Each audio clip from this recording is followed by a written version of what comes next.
Hello everyone and welcome back to Factorio Space Exploration playthrough. Today, hopefully we finish the construction of the core smelting facility and we shall jump straight into the meat of the subject, which is setting up the logistics and dynamic deliveries from the cores and for the cores and for the ores. Some of you have been pointed out some mistakes that have been in this build. Hey Revan, what's up? You're always the first. How are you doing? How are you doing? So last stream, a viewer had pointed out some of the mistakes that are on this in this build. So first of all, I believe is this belt should be inverted. Bam, fixed. Second mistake is this underground, which is useless. Bam, removed. And third mistake is this underground, which is which I forgot to basically put down after rebuilding it, because we have changed the way it works above. And yeah, let's just do it like that. Go here, and what we want is this is gonna be on the right hand side, so going here on the left, and this one is also on the left. Doing my best. What's your best? What are you up to? Oh, and I have been thinking about how we should be using, where should we be putting rocket silos, and let's see first how many items we have. We have 5 solid items. That means we will need at least 5 silos for solid items, and we will also need allocation to have a ship coming and getting away the crude oil, and also allocation for another platform to come and bring in the rocket fuel. Channel points don't gather by itself. Oh, that is true. That is very true. That is very true.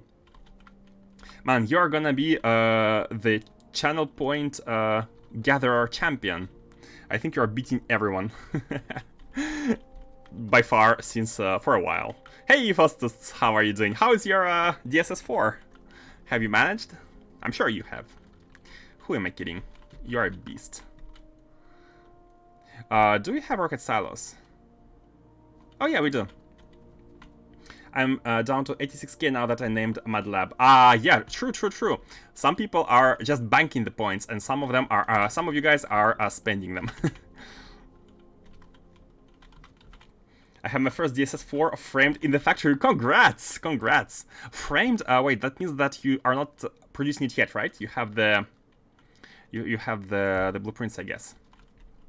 So let's see. I'm gonna disable. It's fine. So, we need 5 of these silos.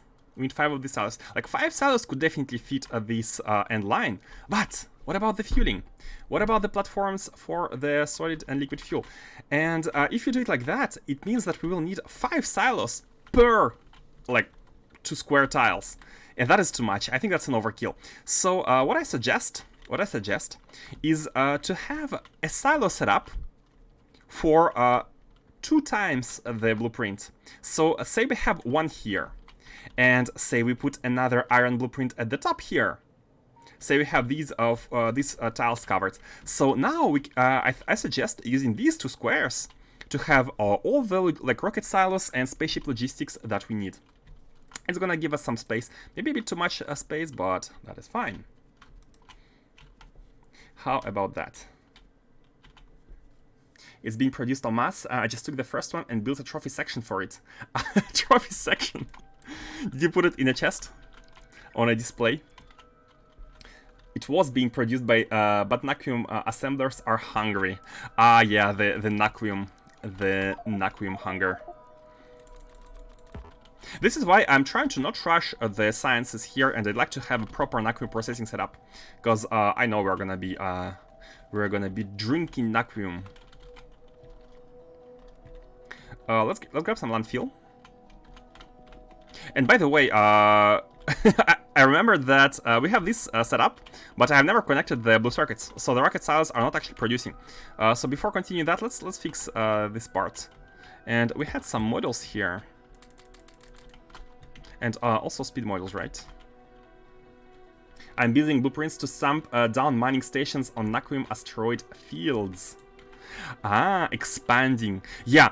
That makes me think that we need to have the... Wait a second. Okay, cool. By the way, this is fixed. We need to have a setup of Naquium which is going to be able to handle Naquium coming from a bunch of different locations. We want something which is very self-sustaining. Like we should be able to expand the miners and not having to worry about having the smelting adjusted every time. Okay, let me connect these because we will need these for rocket silos, and if we want to expand, we are going to be needing them. Now, why don't we have any? Why don't we have any tank? Do we not produce tanks? I think that is indeed what's going on here. We need more tanks. Guys, see, I'm already distracted from from the core mining. I mean, that's for the core mining anyways. Okay, these are going to be able to be produced, and you, sir, need only storage tanks. That's good. Let's connect these now. The recipe here is going to be the basic one, because we don't have the holmium just yet. Like this, and these require a bunch of, like, the ratios here are not correct now because of the missing holmium, but that's fine. That's fine. We don't want this factory to be producing non-stop. We just want it to be producing some amount of circuits. It doesn't even matter. Okay, and this factory needs, I believe, stone and copper. That's it, and maybe some sulfuric acid. Yeah, stone, copper, sulfuric acid. So this needs copper plates. Oh, stone bricks, copper plates. And you know what? Let's get the belt of stone bricks going. Now that I know how fast robots die, I'm really worried about. Let's delete the. It's fine. I'm really worried about having everything distributed by robots. I'm even thinking that here for this setup, the cargo rocket sections should not be distributed by robots. I think having robots delivering cargo rocket sections is going to create a charge on the production of all of these items here on this planet. And that's not a good thing, right? That's not a good thing. So let's have the robots be restricted to the mall. They should only be working when we're building stuff. And once everything is settled, these robots should not be functioning like almost at all. I hereby claim this moon as a new novice. This one? Yeah. I do like the idea of having it designed completely differently from Novice. Such as like not having trains, not having having warping stations. Man, that's really that's a cool thing you can do with the sea, like having completely new way of distributing resources. You're slowly rebuilding all production. Only what's needed for automated construction. Only what's needed for automated construction. Like I don't don't quote me on that, but I don't think we're gonna be building like everything we have on Novice. We are basically we want to generate resources, send them to Novice, and have Novice still be the main factory which supports Novice orbit. And that is considering the future advent of the space elevator, because once it's upon us, we want to be using the space elevator from Novice to Novice orbit, right? So this is why I don't want to be fully switching there, but the ores processing here, I think it's a good thing to do. So let's have a. I don't want to be going over this patch too much. Let's have it go a little bit lower. I'm excited for the future of space exploration.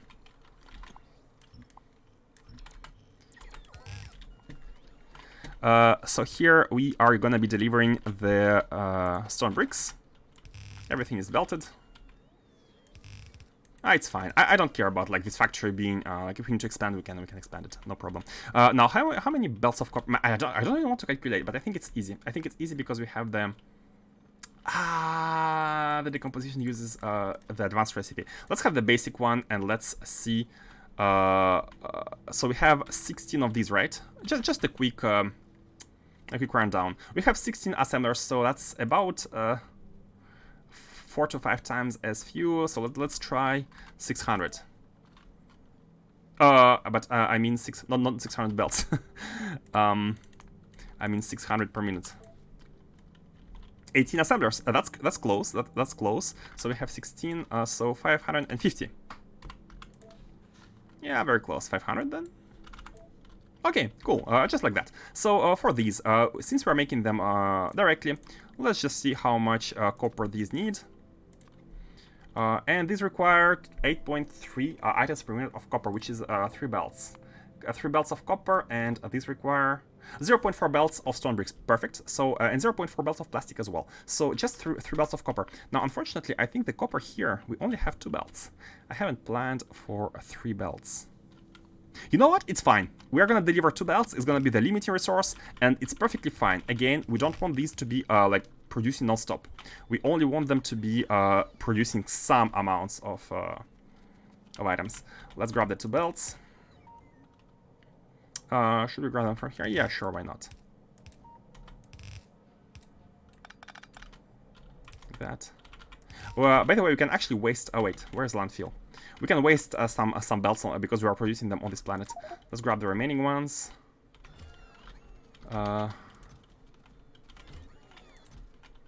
Where are they? Where is the landfill? Is it all the way? Ah, here. We have some of it here. Okay, good. That's what I wanted. Landfill this. Have this going. Have this going. Man, if we're able to achieve like sustainability on novice through core mining, that means we are not gonna be needing to expanding mines ever.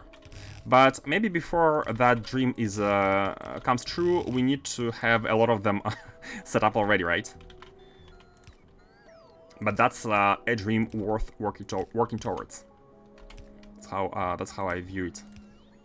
Unfortunately, can we do core mining of Naquium? I haven't even checked if we can do core mining of Naquium on the asteroid fields. What if we run out of Naquium? I mean, there was one belt here, but that's fine. Let's have this one going. And here we go. We have 2 copper belts, so we should be having everything except for the sulfuric acid. And plastic. Oh, what's with the plastic? Okay, we need 1 belt. 1 plastic belt. We have plastic production. Oh, do we have? Yeah, we have plastic production here. Perfect. Let's grab 1 belt and let's go straight. Not a single care in the world. This is all for the mall. This is a mall, part of the mall here. These blue circuits are part of the mall, not part of any factory. Oh, not here. Oh, the copper belt is a little bit in the way. I mean, we could go above. Ah, that's platform warping. I like the sound, like the big chunky poof.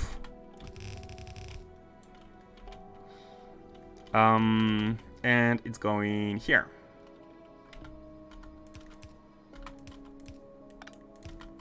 Copper, definitely. Okay, we should be good on the red belts, yeah? Red belts are fine, and now sulfuric acid again. We're gonna grab 1 belt of it, which is produced right here. Right now it's feeding into the batteries, but I think we can easily take it and continue it upwards like that. We don't need much. We need 1.8k. That's nothing. Let's have it going. Yeah, let's have it going like that. 1 network of sulfuric pipes. I'm not even optimizing it for speed. We don't need throughput here. No. And these blue circuits, for now, they're only gonna be used in the construction of the spaceports, the rocket silos, and that's it. And here we go. Here we go. These blue circuits are a thing, and let's put them in a chest. A big chest for a big buffer. Man, this copper belt is is annoying until the end. Hey, bam. Now let's put them in. Up to how many do we want?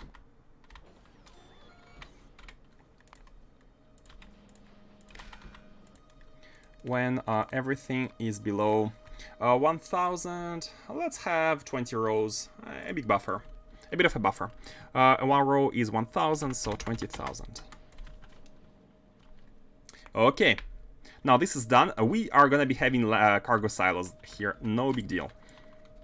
No big deal. Now let's go continue with the design. So again, we're going to be copying this factory above at some point once we have a lot of core mining of iron. Not now, but let's already be thinking about how these sides should work. We're going to be having rocket silos, 5 rocket silos served by 2 stations processing the core fragments. So that's gonna create up to how many iron belts? 1, 2, so 5 here and 5 here. We're gonna be able to have up to 10 iron belts running non-stop into a rocket silo. I think that's a good limitation. Like, we don't need to go higher, and if we go lower, we will just need to create more iron silos, more silos in general. So it's a good balance. I feel like it's a good compromise. Let's go grab. We have material defenses. You know what? Let's protect this planet even more. Oh, and by the way, we should be making the ammo. I don't think we're making it yet. Or do we? This planet shall be protected. Perfect. That fits. That fits. I mean, yeah. Are we making ammo? If not, I think it should be pretty easy. Yeah, we have everything. Wait, I think I've made the batteries just to make the ammo, and we don't make the ammo. I forgot to make the ammo. Let's fix it. Let's put one here. Yeah, with the ammunition. That's fine. Oh wait, why no. Why are these inverted? Why are these inverted? That's unfortunate. Usually the input was on the left. That's fine. Let's do it like that, like that. This one is gonna be a rocket ammunition. Old novice is dead. Long live new novice. New novice. Yeah, that reminds me. There was a lot of. I actually recently learned that. I mean, I'm a dummy, but I'm not an American, so that's my excuse. But I have recently learned that a lot of cities in America has been named after their British counterparts, but something like New something, like New London. I mean, it does make sense, but I have been surprised by the lack of creativity here. Or maybe it's just nostalgia. You know, people who colonized these places wanted something to remind them of home. So maybe that's how it came to be. I don't know.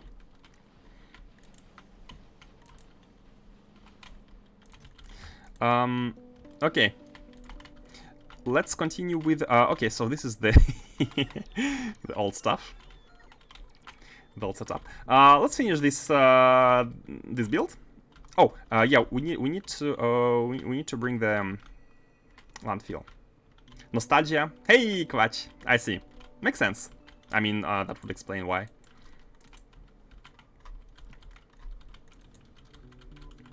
Let's take the landfill from above and put it down.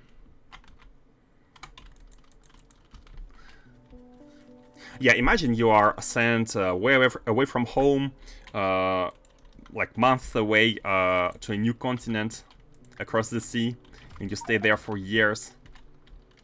I guess you kind of cling onto these memories. You want to make a new home. Oh, new home makes sense. Let's landfill these. We want these to be part of the future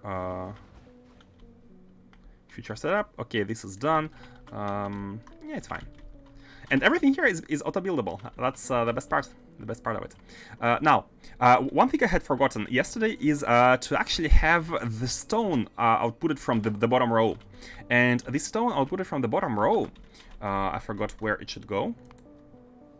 We had some setup here. Wait a second. What does that mean? 11.628?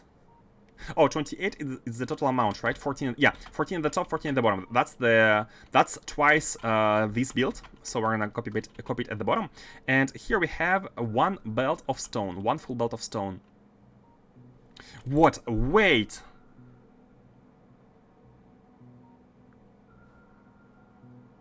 No. How? Because I remember yesterday we have determined that this build could not fill one half a belt.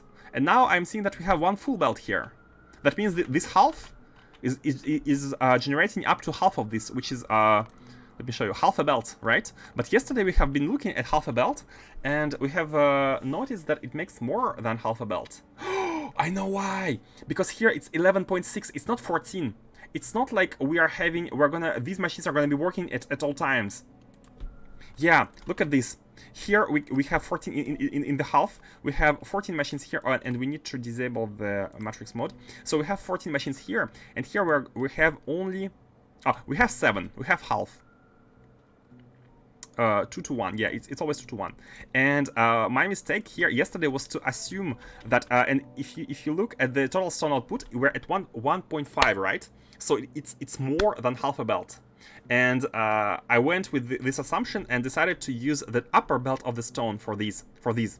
And I think that's a bad idea. That's a bad idea because we will never have one belt, because these machines are not going to be working all the time. We are overkilling it. So it's actually less than 1.1. And this means we can proceed with having stone only at the bottom. So let's adjust the build for this. Hello, Robot Wars. Hello, welcome back. Working in IT, I get how it could happen. I think they gave each town a temporary name to drive the vibe. Example, next gen, the next new project, and then found out how much work it was to change the name. The maintenance cost, the feature development cost. So now you're working on a project called Next Gen that has been around for 20 years. I went to school at Waterloo until World War II, New Berlin. Took that much effort for them to change. I guess that makes sense. Like, imagine all the administrative stuff you need to change if you change the name. The name appears in almost all of the documents of the city, right? Imagine the changes, and especially if it's like automated, if there's like an IT system behind it, you need to change everywhere. Oh man, yeah, that's a good point. A lot of work for that. So how do we get rid of the stone above again? The stone should be the stone should be on the bottom, right? And we have inputted this one at the top. Okay, we have inputted the stone from here at the top, and we want it at the bottom. So let's see how we can put it at the bottom. How we can redirect this one on the bottom of this belt. Now, I'm not seeing an easy solution right away. Wait, I'm not seeing a solution at all. What we can do is we can have, because we don't have space for it to go around here.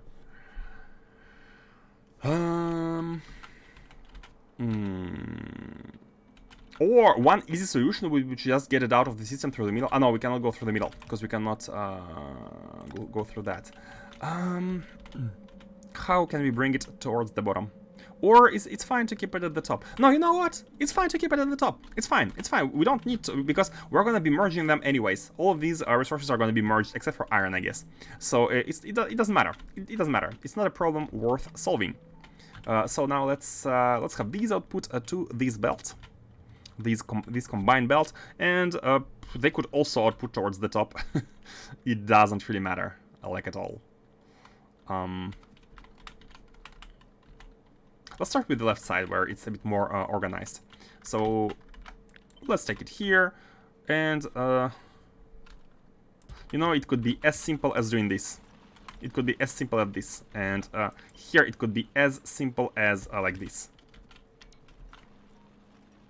No, not a single care in the world. And for these, same things. Oh, we need to...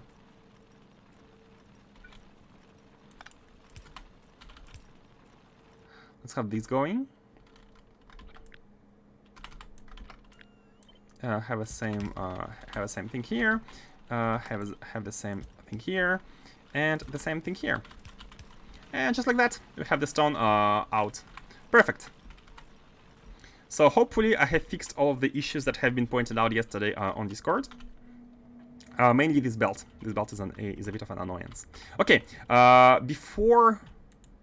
should we copy paste first, or should we adjust fluids first? Anyway, we should be... I think we should make... And it has been determined yesterday. Let me show you the the numbers again. That we want to be burning this water, right? We want to be burning this water. Wait a second. Why do we need so much pulverizers all of a sudden? Oh, because we need matrix mod to solve this. Okay, and you know how many burners do we need to get rid of the water? We need exactly 1.1, but that means 2, and that means 1 per side. And because of that, it's gonna be very easy to just plop it and have it. We need heat shielding. Fine. we need to make electric boilers. Is there any other way to delete water? FNAE. I don't often use FNAE because the calculator usually is enough to point out everything we need to know. But where is water? Oh, it's a fluid. Who would have known? So usage. Yeah, this is deletion basically in the electric boiler. Is there any other recipe which can be used? I mean, you could transform it to steam, but we could. I mean, it's the same machine, right? It doesn't really give us the. Agile mods have this thing called. Okay, never mind the name. It had a thing to delete gases, like a big tower where you would burn the gases, and it had a washer or something like where you could delete liquids. It's funny because it treated the gases and liquids separately. And many games, something like including Minecraft, like modern Minecraft, you have liquids which are basically treated the same as gases. It's just like something which is fluid. I mean, it depends. It depends, I guess. It depends. Yeah, I think we don't have a choice. We need flare stacks. Thank you. Flare stacks, exactly. That's it.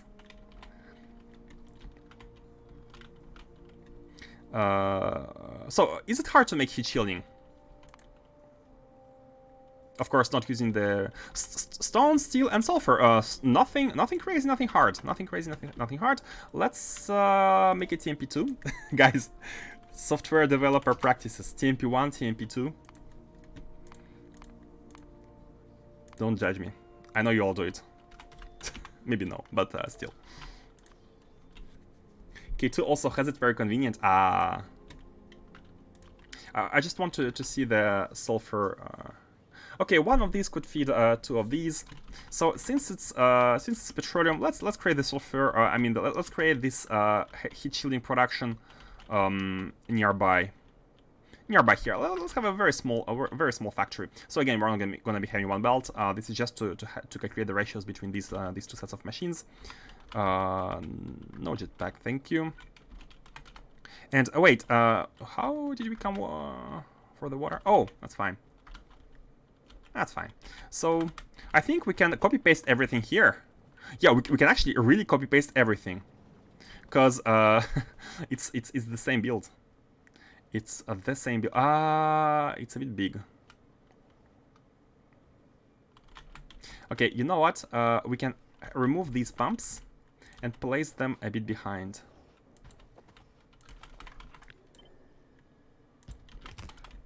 So we can have the space for the build.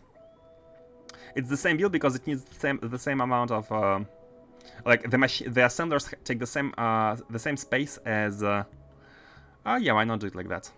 I don't think, like, if the water becomes an issue with the small amount of machines we have, we can always like inject new pumps from the bottom or something. Okay, in here, instead of having these, we want to be using the assemblers. Like that, and here are gonna be the heat shielding. We don't need these. Yeah, that's done. We don't need these. So water and petroleum. Oh wait. Oh yeah, petroleum is coming from the bottom. Here, petroleum is coming from the bottom, and let's use the secondary lane here for the petroleum.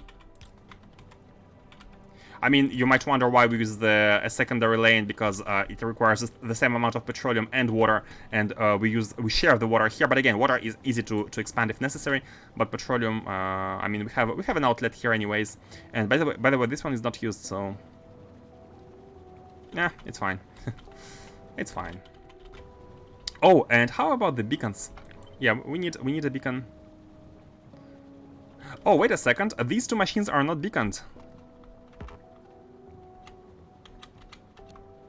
Overload. Oh no, they are What? Why did I think they weren't?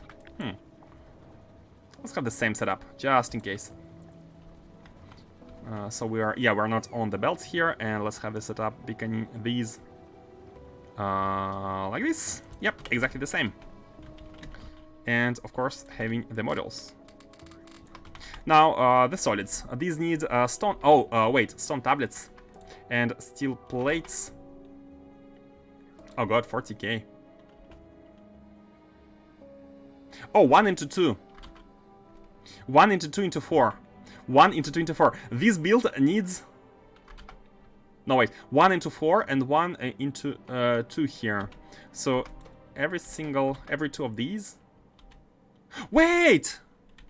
Big mistakes. Big mistake is the opposite. We need 2 assembling machines by one from one chemical plant. Oh my god. Okay. This, let's redo the tile. Oh, and by the way, we are beaconing the top side as well. We need 1 of these into 2 of these. That's how good these are. Okay, so now we have the heat shielding. Let's build it from scratch, and we know that we can build 1 assembling machine of the stone tablets for 4 of these. And I have a small idea how to do it. Let's do it like that. So we can tile it. We can tile it basically like that afterwards. So this machine is going to be feeding all of them on the sides like this. And this one could be in charge of these 2, which is fine. It needs stone bricks. Yeah, you know what? Let's just deliver the stone bricks. That doesn't really matter. Although they are not very far, right? They are here.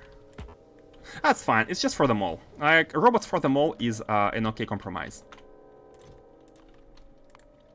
For the circuits, it was I belted them, but I'm a bit lazy. All of a sudden, don't judge me. Okay, so we have this. We will have these, and all we need is steel. And I mean, since we're using robots here, man, the robots rabbit hole is once you start using them, you want to be using them everywhere, and you're like, I have already used them there. Why not use them here as well? I mean, why not? Like the reason why I allow myself to be lazy here is because it's for the mall. It's not part of a factory which is all gonna be working non-stop. Okay, now that this is said 3 times, and I hope I have earned your forgiveness. Let's finish this build. 1 into 2.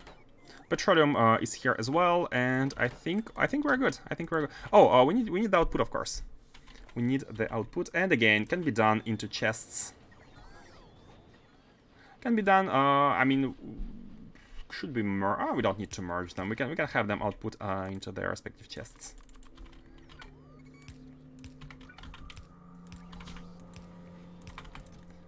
So this is heat shielding. It doesn't really matter to have the merged chest. Bam, bam, bam, bam, and I think we should actually copy with the wire. It's gonna be easier. So again, here anything below heat shielding. How much do we want? Let's have 1 full row in each chest, and that is oh no, 1 row is 500. Yeah, let's have 1 row. Since we have 4 chests, let's have 1 row in each chest. Bam and bam, and that's it. Here's the build. Oh, let's put the models. That's the platform. Man, I'm liking this sound. I'm liking it a lot. These are unnecessary, and let's copy paste everything here. Yep, like that. Here we go. We have a heat shielding production. Wait, where is the water? Oh, here the water should be like this. Missing inserters from sulfur to bottom. Oh, thank you. I'm blind.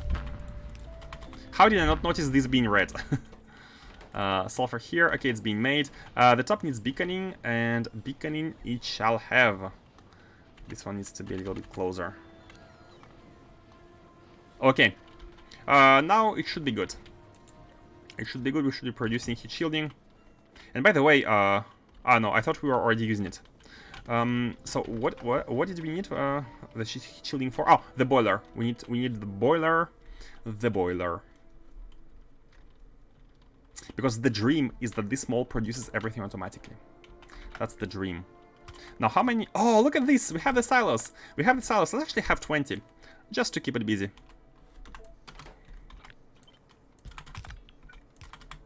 And here we are gonna be making the boiler. Bam, bam. This is gonna be the boiler. Oh. And yeah, 20 is good enough. And we should be having everything. 1. Oh, copper plates issues. Hold on. I mean, we don't really produce masses. Looking at the belt consumptions, we don't produce a ton of them. That's like the robots. How does it work? Like the robot registers a command, but since the plate is emptied immediately, the command never comes in. It comes, but it cannot deliver. So the robots are flying here for no reason. And the reason to that is the production of these. So we have used all of the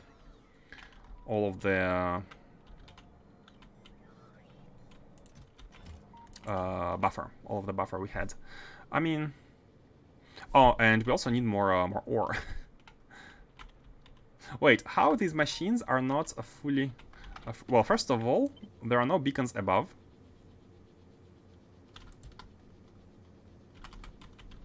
For these two, and yeah, I was like wondering why the belt is full, but the output belt is not full. Let's. Should we wait? You know what? I think the easy solution here would be to reduce how much blue circuits we want. Problem is, we're gonna be consuming a lot of them because we have this going. You know what? Let's just leave it them at 3,000 for now. And let's wait until we have a lot of copper in order to buffer everything. So now the production here is gonna be stopped as soon as this belt is full. Black Mirror train out of fuel. Oh, Black Mirror. Yeah, we need to handle that case. Okay, the mold will sort itself out in a second.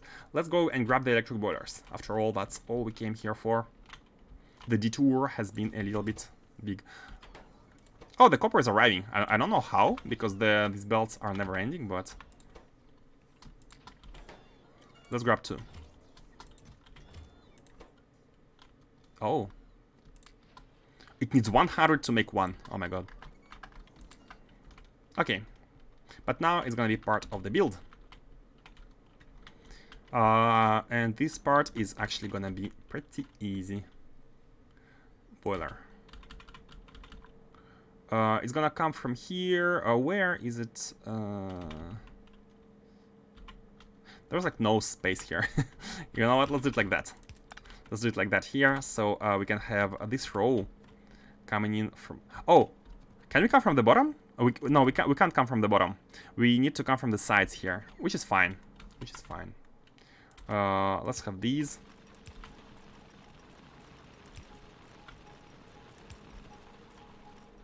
And let's do it like that.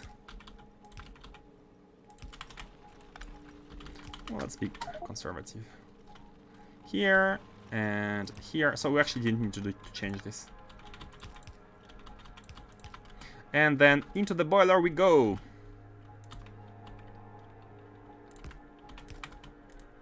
Remove the water. That's it. Now all we need to handle is the crude oil, and the crude oil should be handled by delivering it into the crude oil factory. So we're gonna use this space to handle everything, and that means 5 rocket silos and 2 stations for 2 different ships. So let's start with the crude oil one, because the crude oil one is going to be very easy. All we need to do, I mean very easy, there is a little trick to that. We need to copy this one first, and I'm gonna copy it like that, but the middle part is not gonna, I mean, you know, no, let's not copy it like that. Oh, by the way, why is this? Oh, it's a bit slow, right? Wait, I've been hearing the sound like bum bum bum bum non-stop, but I wonder why, because the ship Oh yeah, we are still using this quite a bit. So the ship should not move until it's empty, normally. And I think that's what's happening. That's what's happening. Yeah. So now we can copy this. We can copy this, and just like that, by putting it here. Yeah, let's stay within the grid. Let's stay within the grid. Like that. It's good. Like we have space here, space to do whatever. Just like that, we have the crude oil delivery from these. Now let's have it actually connected. And most importantly, let's design the priorities. That's fine. Like we can use any row here. We have space because we have decided to use these two squares. Like the full build will be 3x2 here, 3x2 of the grid, which is fine. We have a lot of space, and we want to be coming in through here. Yeah, giving ourselves space is a good thing. And here we go. We have the crude oil slowly stored here. Now, what we need to do is we need to handle the priority. We need to handle the priority, and by that, I mean disabling this clamp when we have any of these stations which has crude oil. So, how should we do it? I think there is not many solutions to that, and the obvious one is to use this beautiful network. This beautiful global network to send a signal to disable that one. Hey, Crosby16 to 18. Do your bots ever get to sleep? It's not on their contract. No, they are by contract they're required to work 24 hours a day, and they sometimes they die out of exhaustion, but that's the risks of the job.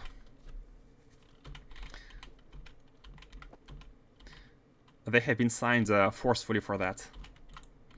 Capitalism at its finest. At its finest. Born, work till you die. Exactly. That's how you're trained mentally to be. Your life is working for others. That's how you're supposed to spend your life. Yeah, the subject becomes a bit dark, even though it's a joke. It's a bit dark. I know it's a problem for many people. So. Yeah. How should we disable the global thing? You know what? Let's have a signal. No, not the constant one, but a condition. And let's actually have the crude oil symbol on its own going in the network. So let's put a decider here. And let's check the contents of all these chests. Put them into the decider and feed the global network. And the decider is gonna check whether the crude oil is above... I think the normal limit will be like 99,000, but... Yeah, because it should be 99,000 because we want to be able to fill this tank once it comes, so it doesn't have to wait there. And this tank only comes to these things. The launch signal here is only triggered when it has less than 1, and we will. Oh, you know what? The launch signal is triggered right here. No, this is the launch signal, so we can adjust it however we want. And I think we should be a little bit more careful and say 98 here, so that not careful, but we need to give this even 90,000. We're gonna give 10,000 to this tank to fill, because the platform may come here, but it may stay here because the refinery doesn't need the crude oil yet. But we still want to be inputting the whatever byproduct of crude oil we have. So let's give the 10,000 of like a spare amounts for the refinery for this factory to keep working while the spaceship is still here. Wait, no, that doesn't make sense because all of the oil is gonna go inside the ship, so this is gonna be empty. Yeah, no, the factory doesn't need to wait. Okay, never mind. The factory doesn't really need to wait, but 95, just in case, 95. Okay, so when the crude oil is above 95,000, we are 96 here. Let's not play with floats. Let's have some margin. When the crude oil is above 96 here, we are gonna be. We need to enable this clamp. Wait, right now it's not enabled, is it? Wait a second. I think we need to adjust the other one, because we don't want the other clamp right now. It's always enabled, right? It's always enabled, and here we need it needs to be disabled by default. So we have already some improvements to do here. Basically, what we want is to output one symbol of oil on the global network, and this will let all the global network know that we have an oil location to be used. And so that the others should be disabled. One oil. It's gonna count the amount of locations we have. Okay, and here now this clamp should not be on right now. It's on, so the ship might land here. Might choose to land here, but it's not. It's not a good idea. How do we disable a clamp? How do we disable it? Is there like any signal for like clamp disabling?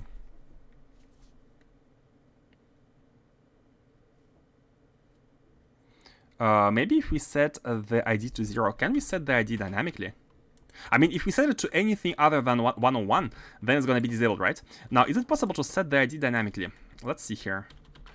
It's pointing towards the right. What if we say 12? No, it's still 101. Don't you want it segregated so you can turn off each clamp locally based on local crude oil level? Turn off each clamp locally. Yeah, exactly. We want to have this improvement at the bottom. We don't want this clamp to be right now. It's where is it? Yeah, this one. Right now, it's always on, right? But this is an improvement I'd like to add, is that we want this clamp to be disabled if there is not enough oil in these tanks. Because the spaceship platform comes here, and I'd like it to be filled and leave as soon as possible. So we want this clamp to be disabled if there's not enough oil in these tanks. But let's start here and have this one disabled with the same logic. Now, I'm trying to figure out how to do it. If you wait on oil signal equals 1 at the unloading station, before leaving, you are blocking other platforms from unloading. If you wait on oil signal at 1 at the unloading station.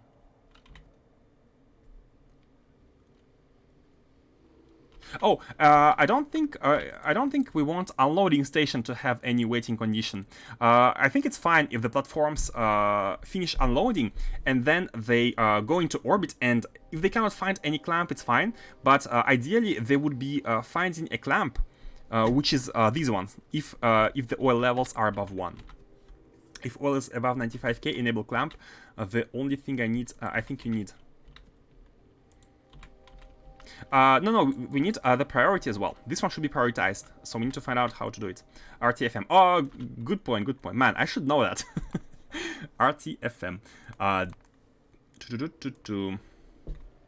So, clamps.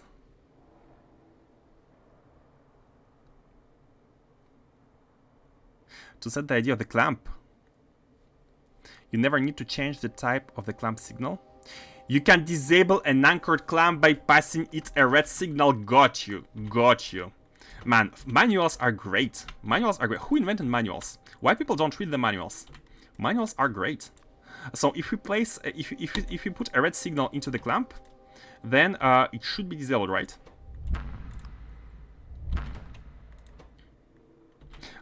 Wait. Man, it has warped. So I wanted to disable it just to check. I mean, we can check it pretty soon. Let's try passing the red signal and see what happens. So right now, normally what should happen is that the ship, after it unloads, let's actually launch it. Let's launch it. Not loaded fully. So now this one is red. This one should be receiving red, and this one I have disabled. So this one is not receiving red. So the ship should land here normally. The ship should land there. In orbit, the oil signal equals 1 is useless. They cannot read it from space. Oh, they don't need to. The spaceships don't need to read the signal, right? The clamp needs to be disabled. The non-priority clamps need to be disabled if the oil signal is 1 anywhere, and the non-priority clamps are these ones. So if not this one, if whenever we have the oil signal equals 1, we disable this clamp, then the spaceships should land at the one which should be enabled. They're going to be able to pick the only ones which are enabled, right? And that's what I want to test. So once this crude oil here reaches 0, the ship should lift off, and it should come here, because that one is disabled normally. I just want to check whether it's properly working. Let's see here. Do we want to launch? Let's launch it, actually. Let's launch it. Let's launch it. We don't want to wait. Bam. Okay, it's oh no, it's here. It could land here. Why could it land here? I thought we had disabled this by inputting a red signal. Is there any other connection? Oh, I see. There is this small wire passed through, and there the clamp itself, like the console. Okay, I got it. We need to pass the red signal to the wire itself. Now, like that. Man, why I keep pressing N?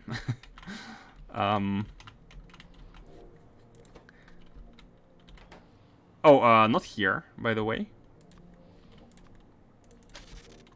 Below. Here. We need to pass it to the clamp.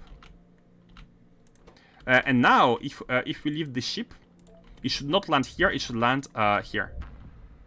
Okay, it didn't.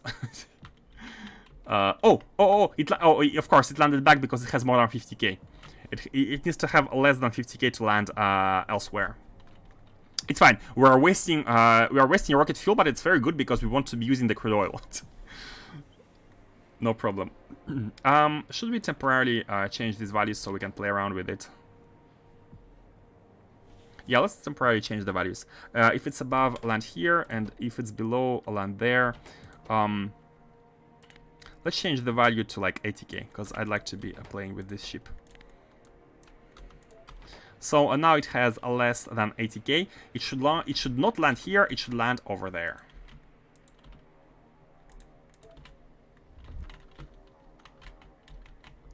Yes! Yes! Yes! It's working! It's working! I mean, as the manual says, it's working. So all we need to do now is to read the global oil equals 1 signal once it is sent by this this network, and go back. 96, and we need to disable this clamp once if the oil levels are not enough. So for that we actually need to connect the contents to this. How can we do it? Let's be a little bit. I don't think we're gonna be having enough length here. Oh, we can go through the pump. Let's go through the pump.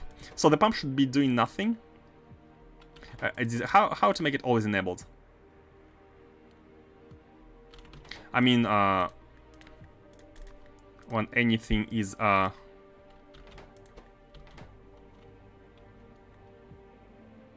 how to make it always enabled? Clamp is just gonna help us go through. Or maybe we don't even need it. Hold on. Let's come here. Still no. Okay, here. And are we able to reach the... not exactly. Let's put one combinator here, just for the reach. Like that. Because, yeah, this one is gonna be inputting into the wire pass-through, and this one is gonna be used for this one, just in case. 1 equals 1. Oh, that is true. That is true. Thank you. That works too. I mean, maybe it's it does look better. It does look better with without any constant combinators, right? Let's do it as you suggest. Yep, perfect. And here 1 equals 1. Nice catch. 1 does equal to 1.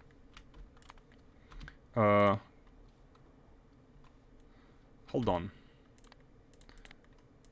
It can be a constant here. It should be a signal. It should be a signal.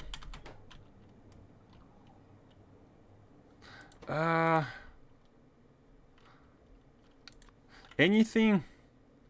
If anything is anything. If anything is anything. Wait. Whatever. I cannot make it work. I cannot find a condition which is always true without using constants. Yeah, that's fine. That's fine. Let's not spend too much time on this. Put this one here. Put this one here. Put the combinator. It's not that bad. It's not that bad. Connect you here. Connect you here, and then go through. Up, up, up, up, up. Like that. And now here we're gonna be reading fuel levels, oil levels, and if it's above. So what did we decide? 96k, right? If it's above 96k, then we're gonna oh, if it's below 96k, then we are gonna be sending a red signal. No, please don't come here. Whatever happens, don't come here if we don't have enough oil to provide. And that setup should be the same at the bottom side. Should be the same. Let's actually send it at the bottom. Launch. And now it cannot land. Now it cannot land because it cannot land here. It's disabled. And it cannot land here because it's temporarily disabled. So let's re-enable it. Now it's landed and have the same setup going there. So we read how much oil we have here, put it here, and send it into the... Wait. Where was the... I don't want to... Okay, it's like the next column.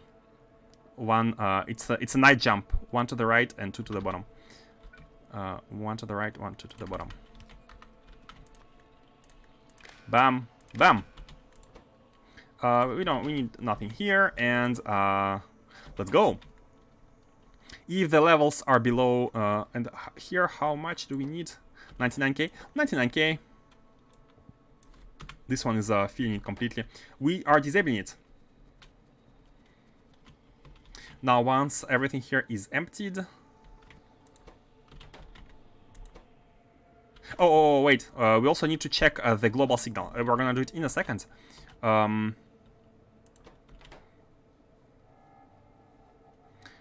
mean, we can easily launch it anytime. So let's check the global signal. So let's say the global signal equals to 1. And let's emulate it by placing a constant combinator near a global one. And let's have here on the red. By the way, it's a red signal everywhere. Oh, but no, I think it's bad if it's a red signal. I'd like it to be green, because I usually use green for control stuff. I usually use green. Let's use the green one here. The red one, I use it for resources. And here, the oil mark is not a resource because it's 1. It just equals to 1, so it's kind of a signal. It's not a resource in this case. So let's use the green as per the convention. And what we need to do is we need to read this green value. And so let's connect the green wire here. And what we want to do is to send the red signal if it's green, basically.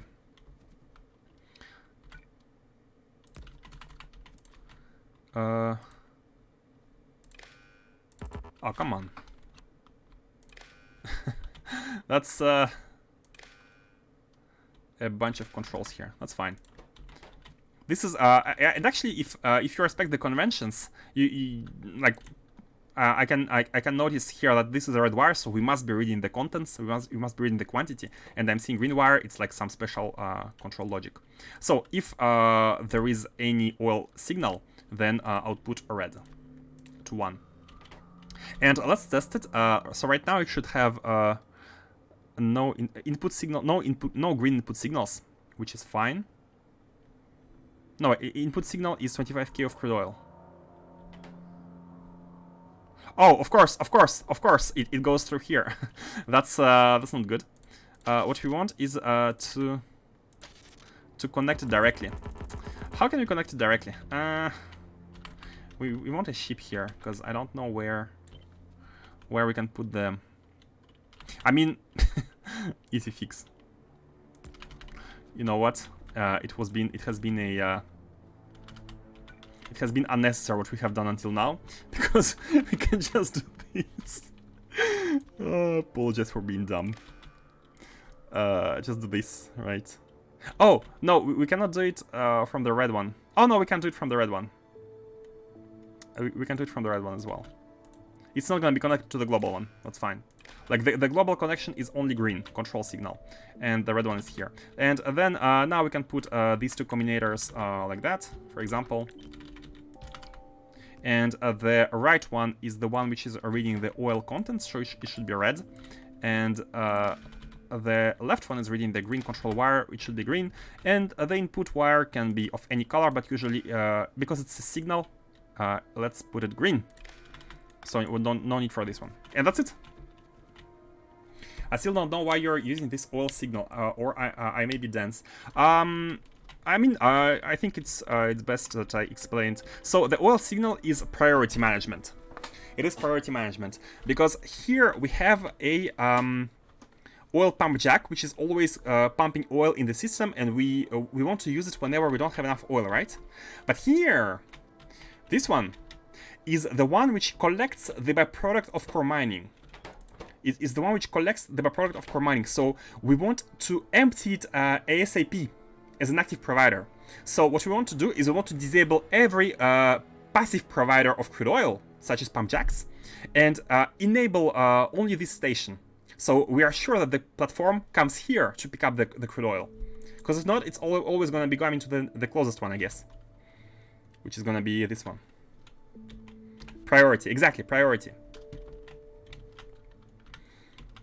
We want to be collecting that one in priority. And this is how we're going to manage every single resource from the core mining in the same way. In the same way. We are going to be, for example, when we have iron byproduct full, we don't want to be using the iron core mining rocket. We're going to do it in the same way. So, I think it's done. I think it's done. So once we have, let's actually test it. So in order to test it, let's put a combinator here. Let's check that we have nothing on the wires. Yeah, we have nothing. Now let's put a combinator and let's output oil equals to 1 to emulate the case when we have a priority oil that requires emptying, and it's a green wire. Now once this ship launches, again, I have temporarily enabled these ones to go to a provider if there is more, like if there's 20k lacking, so which is the case. So once we launch this ship, it should be trying to come to any provider, but it should not find any. It should not find this one because this one is disabled by the control logic that we are testing, and it should not find this one because this one doesn't have enough crude oil. So it should not land at any of these. Let's try.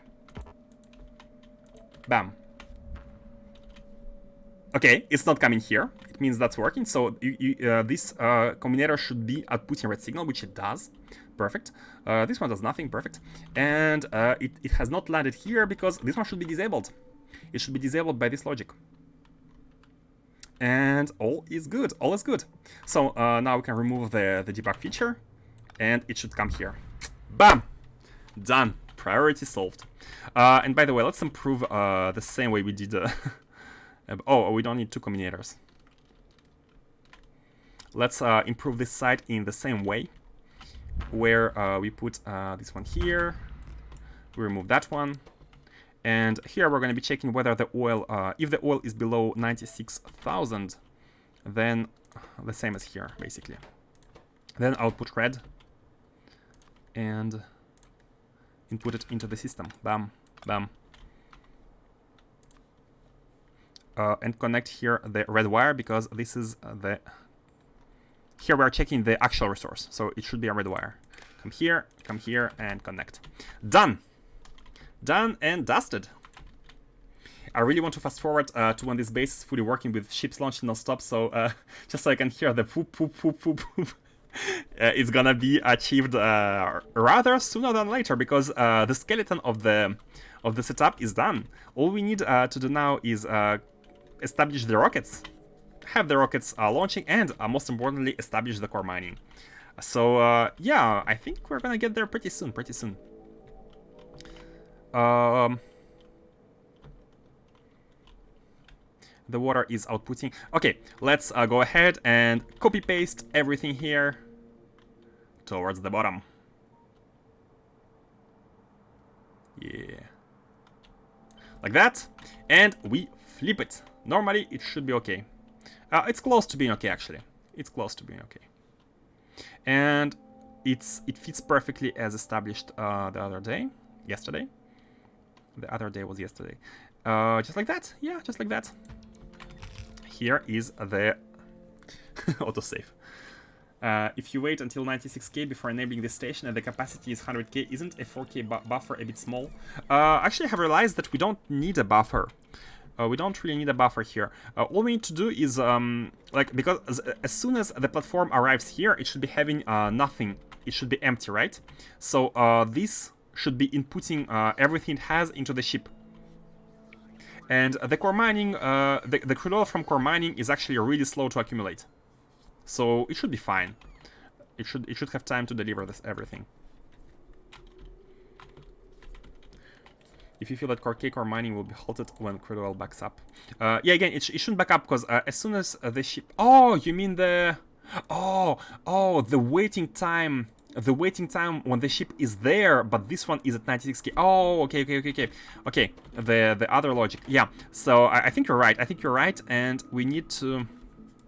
So we need to find a balance between not having a ship half full, but also leaving enough space for the buffer to get us the value. And I'm also thinking about making this value dynamic. I'm also thinking about making, because it should be easy to change, we need to make it a variable.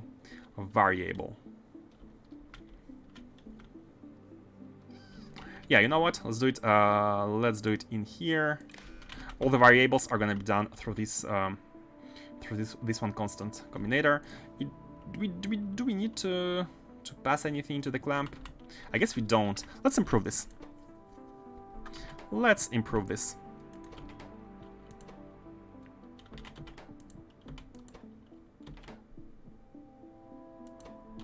Here, oh no, we are reading. We're actually reading the values here on the red wire, and we are going to be reading how much contents the ship has, and if it has more than 95k, then we can launch.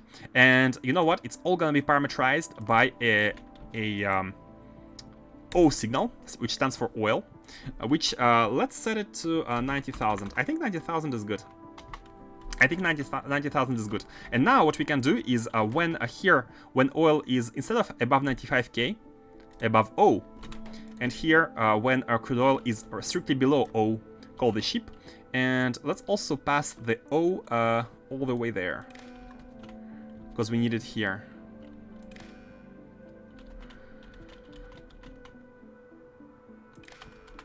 When crude oil levels are above O.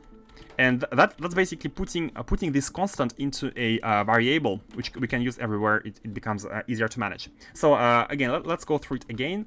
O is 90k. So the red signal here, which enables the clamp, is only enabled when crude oil is above O. Because if it's below, we are saying red signal, clamp disabled, nothing working, good.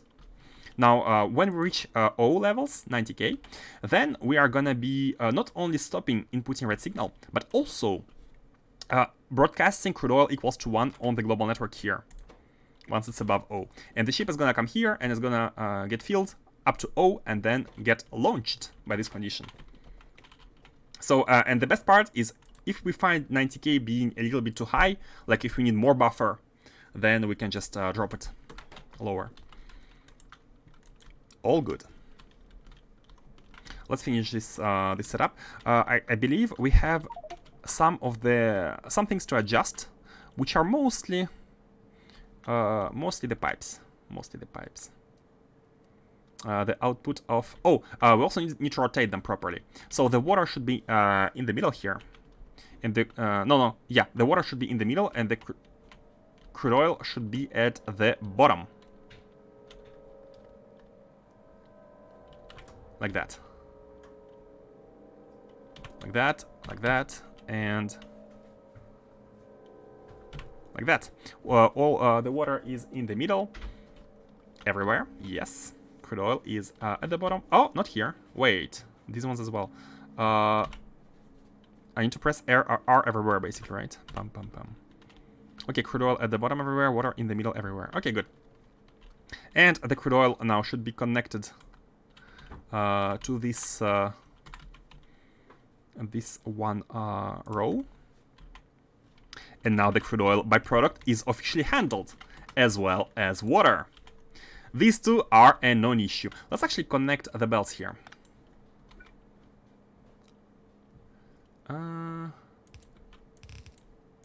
And see whether everything is properly working. And we need one belt here at the bottom. Let's see whether we have anything red. It should be yellow or green. Okay, I'm happy to see that the middle one is green as well. Do any byproducts accumulate? Hopefully no.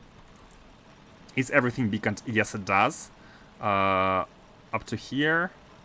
Up to everything is beaconed. Perfect. And these are red. These are red because they lack the resources.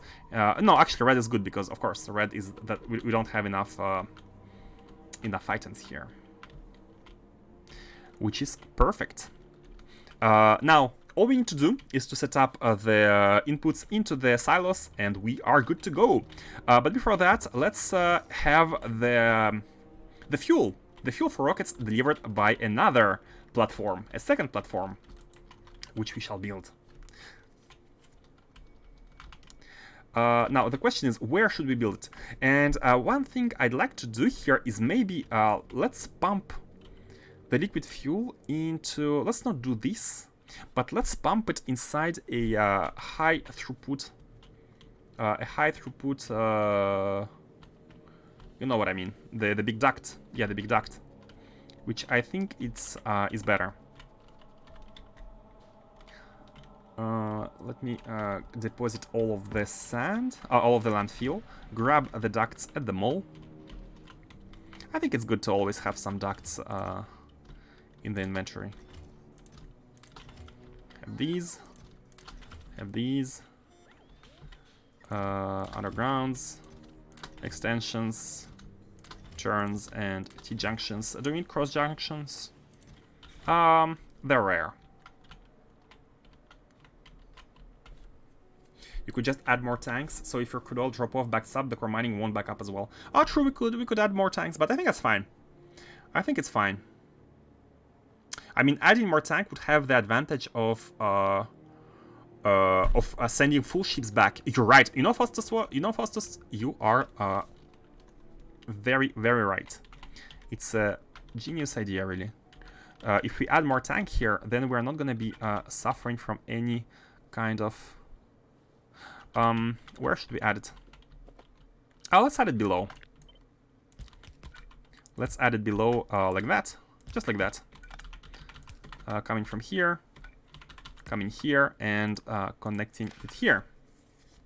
Yep, and then we don't need to have a low O. We can actually set it to 99,000. Add to top. Either way. Oh, we're good, because basically we're trying to stay within the grid. So going here is not ideal. So let's stay within the grid. So it's fine. Put you here. Put you here.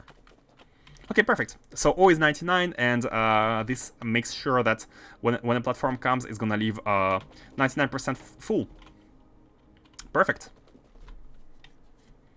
Man, do we need to put a variable here as well? I think having variables everywhere is actually better than having constants. 99,000.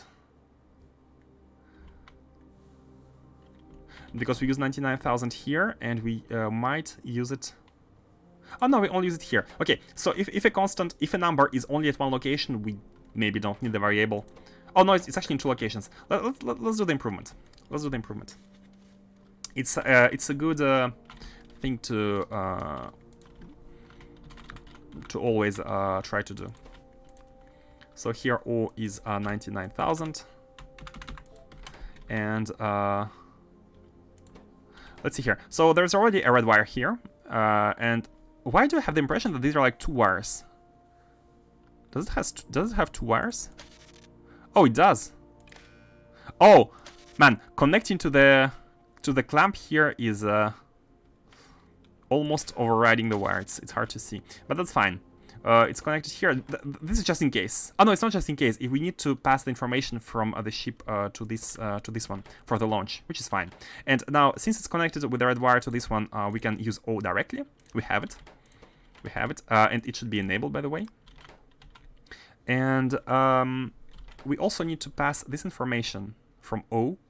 And again, notice how it's a green wire, different from the red one. So whatever information we receive from the ship, we are not broadcasting it here because it's a different wire. And this is the advantage of separating control signals and resource signals. So we are passing O into this one. Oh, actually not O. Not here, but here. And this one should also check O. Parameterized. Done. If you have already crashed some of the cores, why do you not have any oil at that station? I think it's in the pipe. I think it's in the pipe because the oil generation was minimal, right? I think it must be in a pipe. Yeah, in this one pipe. All the oil we have generated is inside this pipe, and this pump. Pump can contain 400 of the resource. Which is and the reason why you might not see any oil symbol is because of the pumps, because I'm always trying to pump the fluid as fast as possible without allowing it to spread evenly across all of the containers connected without pumps. Okay, this is now connected, and we're good to go. We're good to go. Oh, platform design. Platform design. Crude oil. No, the fuel design. I think we cannot copy paste it because we can use only the booster tanks. We can use booster tanks for both delivering and using it. Forgot about pipe. Yeah, sure. So the idea is that we're gonna be copying this setup multiple times towards the right for more fuel if we need it, because we might need it. We might be launching rockets very often, right? And in order to account for that, what we want is to have a fuel tubes, ducts running. I forgot how to say I forgot how to say these, how to call these, and that's bad. I should be promoting this mode, not forgetting the names. And let's have them. So imagine we have one here, we have one here. The middle one is gonna be coming in through here. Oh, are we okay if we put it like that? Oh wait, we have it already. We have it already. I have already done it. Okay, cool. The next one can go inside as well, and we can draw from it. Okay, good. We can have the fueling setup done here. It's all done. Man, the goldfish memory that I have sometimes. Okay, let's design the platforms. Let's design the platforms. It should be as small as possible, and oh, we have the resources in the ship. Let's have some flooring. Do we need walls? Yeah, we need walls. Of course we need walls. And that's it. Flooring, walls, and booster tanks. So the idea is to make it as small as possible, but most importantly, it should have both integrities as close as possible to one another. And I believe one booster tank is not gonna cut it, because we're gonna be having surface integrity, which is gonna be way higher. So let's go ahead and use 2 of them already. Let's go ahead and use 2 of them. Now, what's the best way to put them? This one is a square. So, I mean, anywhere like nearby, right? Anywhere nearby. Let's do it like that. One of them is going to be input and one of them is going to be output. Just like this. Just like this. Wait, no. We need walls. We need walls. bam, bam. And let's see what are the numbers, what are the values. Make it as small as possible. Now that's pretty compact. Oh, no, we need empty space. It depends. It depends. Let's check. Okay, so tell us your values. Oh, wow! That is super close. That is super close. Container stress 50, hull stress 48.5. That is absolutely perfect. That is perfection. I mean perfection. It's as close as we can to perfection. Let's have an input one and output one. I think no, these are gonna be taking space, right? Empty space. So we're gonna be increasing the hull stress, and that may approach to 50. That might make it become 50. Oh, look at this! 50.5 against 50. Guys, this is perfection. I'm sorry.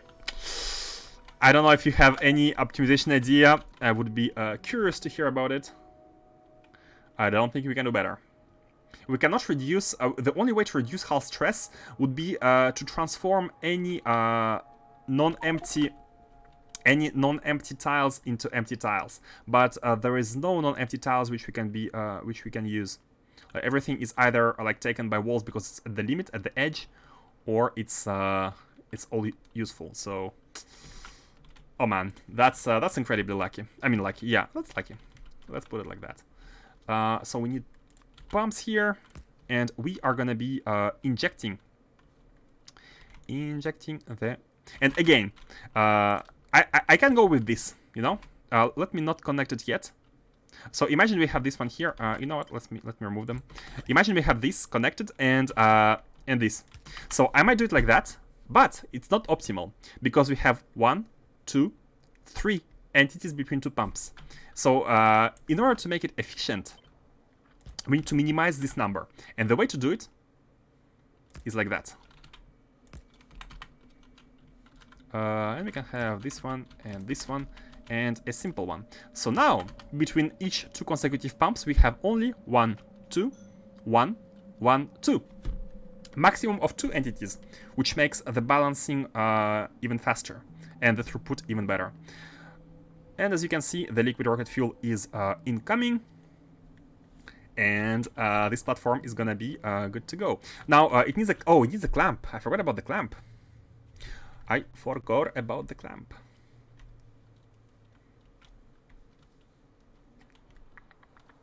The automation here is gonna be super simple. Oh, we might also need some automation logic inside. It's not done yet, guys. It's not done yet. So yeah, I was super excited about it being perfectly placed, but it can be here. Perfectly sized, but that might be a little bit too soon. Too soon to be happy. How about we put it here? Yeah, oh, look at this, like perfectly within. Maybe it's not the best idea to because we might need to add some logic. But I do like it being in the corner. Let's not be. Let's do it like that. So the Zweihander. Why is it disabled, by the way? Integrity check. Oh, it's disabled because we didn't recheck it. So, launch energy is 11 gigajoules. Let's calculate how much does it costs in fuel. 11,000 divided by 2, 5,000 fuel. This platform costs 5,000 liquid rocket fuel to launch because its density is 2 megajoules. That means that we're gonna be using 5 out of 200. Which means 2.5%. 2.5% of fuel is used for liftoff, and actually we need 2 liftoffs, to go there and to come back, right? So 5% of all the fuel is gonna be used up for logistics, and 95% of the fuel is gonna be used as a resource. If you move the clamp up, the undergrounds don't line up anymore. Oh, you're right. We need to adjust the undergrounds as well. You're right. These are not disconnected. Let's think about a good... Okay, let's forget about the clamp for now. And let's think about a good a good location for this platform. So because we have the fuel going down, and we might need we might have a lot of these platforms. So, and we have 6 outputs from here, and this can be extended towards the other side. I think, yeah, somewhere here, we want to be close to the side, but not too close. I think something like that is good. Like, we are kind of close. It's harder to make it closer because we need these two. And yeah, like, we're not using up too much space. Let's go even higher. Let's go here. Let's go here. We have space for the duct. Optimize the space. Okay, now let's adjust these for the oil. Like that. Have you connected. And here we go. Now, let's set the signal. The refueling one. The refueling one... I mean, anything. We have used 100 and 101 for oil. Should we go with...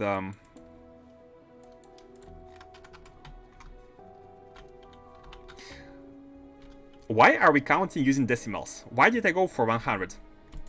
I think powers of 2 are way better, are way nicer. Here we have 100 and 101. I mean, yeah, that's fine. Let's make it humanly readable. So what convention should we make for these?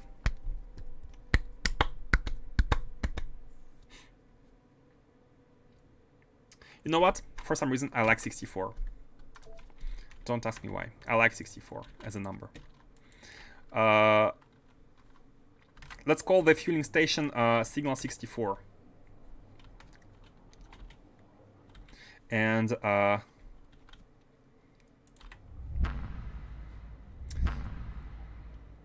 I wanted to mark it using the Nixie tubes, but I think that might be too much. You know what? That's not too much. That's actually a good idea. That's actually a good idea. Just to view in a blink, to view them in a blink. This is 100.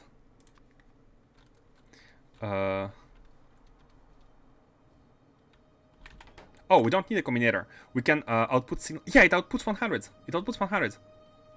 Oh, guys. This is a chance. It's a chance to use these. We're using 3 of them here. You know what? Let's output them above. That's fine. Output signals to the right. Hey, here we go. Here we go. We can put it above every single one of these. Because at all times, this pump is gonna be, half of it is gonna be used as part of the ship, and half of it is gonna be used outside. So we can always place this tube unless we have a pump which is kind of inside the ship and we have something above. But most of the times we can be using this. So we can have a look on the map and know exactly which clamp number it is without having to click on it. I find it pretty neat. Let's go ahead and do it below as well. Nice thing to be always doing. Let's have this one going here.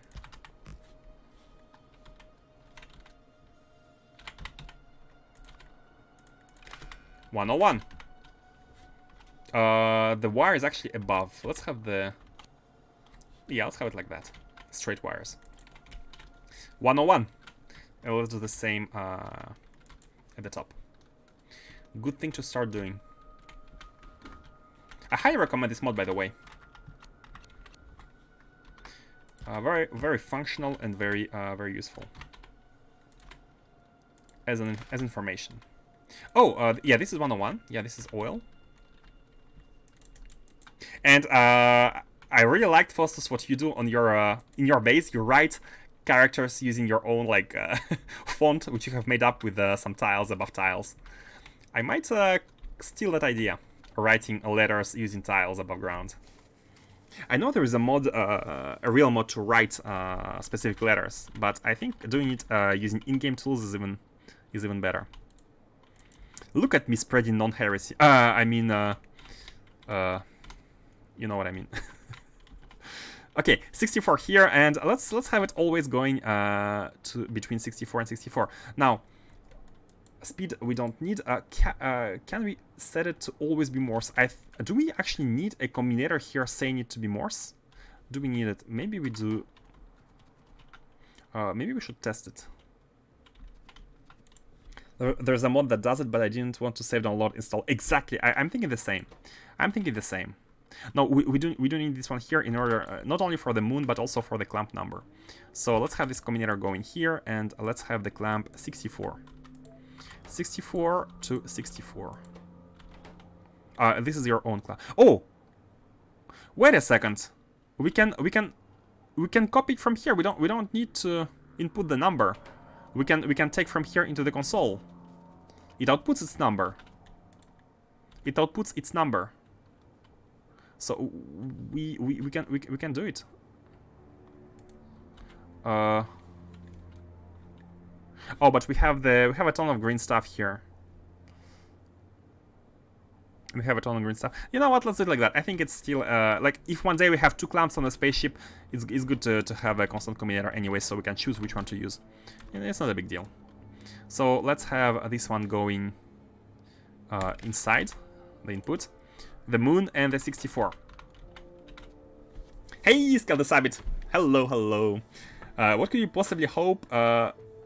You're moving those tiny little ships. Liquids.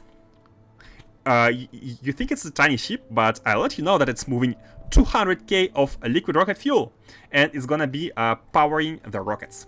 And by the way, it's not gonna be moving through space. It's gonna be, it's just warping. It's and this is the oil ship which is warping on this surface. It's an attempt at a design which doesn't involve robots, belts, or trains. Just for the fuel, exactly. Do we need anything else? We need the same logic. We need the same logic where it should be lifting to space and landing at a platform. Oh, it needs this kind of logic.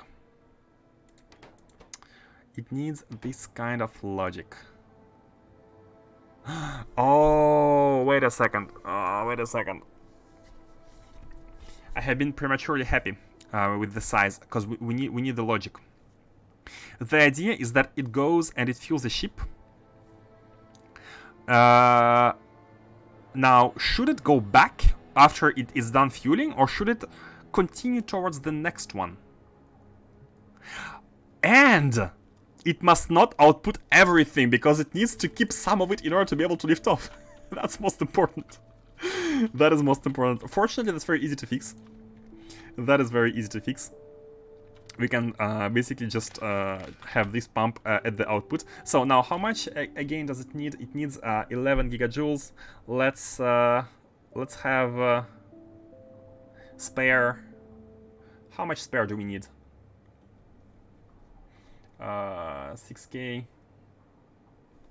Let's have 10k, just to be sure. Let's have 10,000 liquid rocket fuel inside of it, just in case.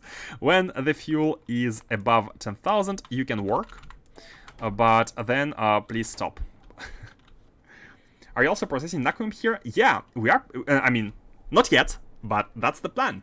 This planet should be 4-core mining and Naquium processing, and maybe something else in the future. Who knows?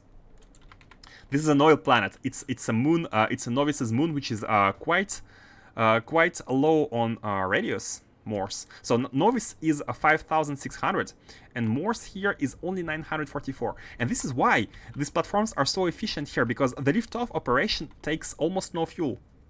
The whole idea of this kind of logistics setup is coming from the fact that this planet is small. It's not possible on Novice without paying huge costs. Could you use the programmable combinator FCPU? First of all, welcome to the stream, Mudinho48, and second, I have no idea what a programmable combinator is. Is it a mod? Or do you mean some specific logic?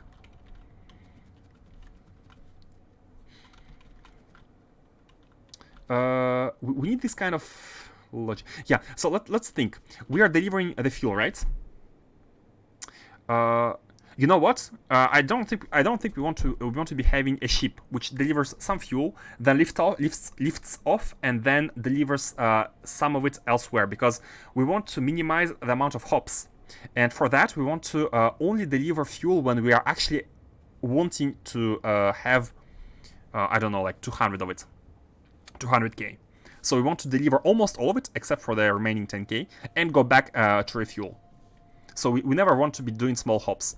And this is actually going to make the automation easier. But we still need to increasing the space.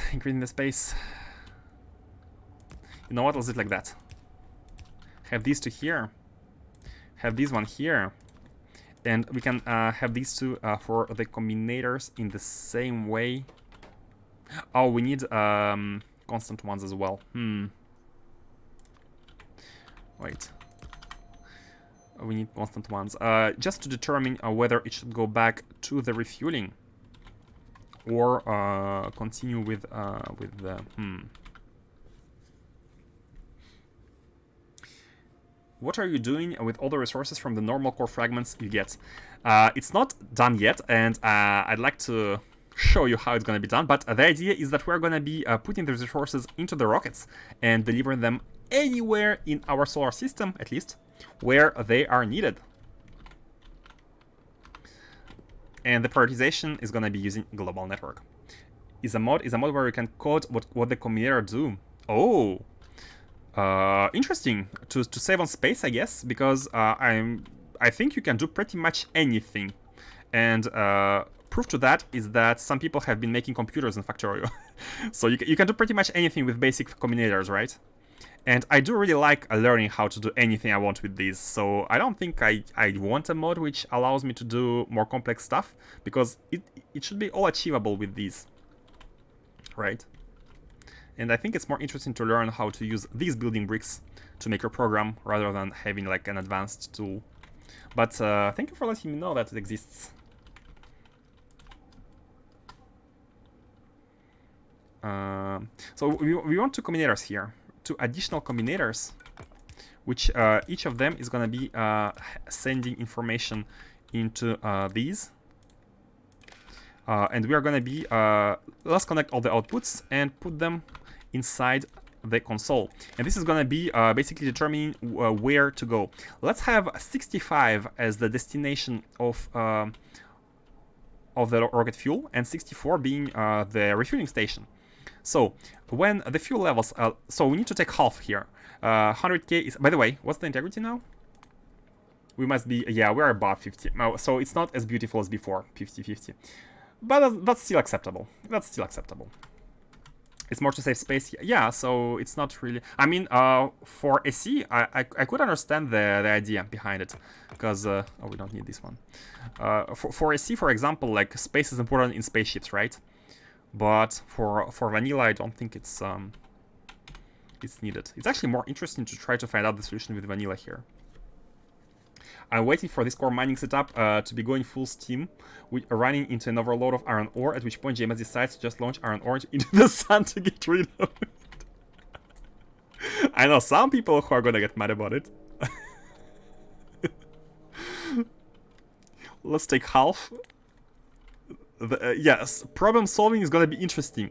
Like, until now, having infinite inputs and not knowing what to do with overflow is something that never happened, because we always know what to do. But here it could be interesting. So what we want to output here is the clamp, and the one we need is an exit clamp like that. And input count. Yeah, input count, which is going to be coming from these combinators. So here is going to be the clamp. This is 64, 65, hold on. This is checking when we have not enough fuel. And when we have not enough fuel, we need to refuel, which is 64. And when we have more, when we have strictly more, I mean more or equal. And hey, thank you for following, Mudinho48. Thank you for following, hope you enjoy. Why launch into the sun when you can order the sun to autoclave delivery? Oh, now we are discussing strategies. That's real strategies. less than, and more or equal. Good ideas. I haven't found a good way to automate destruction of a full 6x6 chests. Sadly, I killed all biters on novice, so I can't set up a petting zoo to destroy them for me. I have an idea for you, Faustus. I have an idea. Quatch just had an idea. What you can do is you can have a manual glaive pointing on a single location. And you can automate, I'm not sure how, but you can maybe automate a construction. Like, basically you have a location which is always under a glaive, and you can deliver somehow resources there. Maybe send a train, which is gonna get destroyed. You'll need to replace the rails. I'm not sure. I'm not sure how to do it, but you can try use this idea. Or launch rockets to the biter moon. That's a good idea as well. How to get items into that area? Yeah, that's the hard part.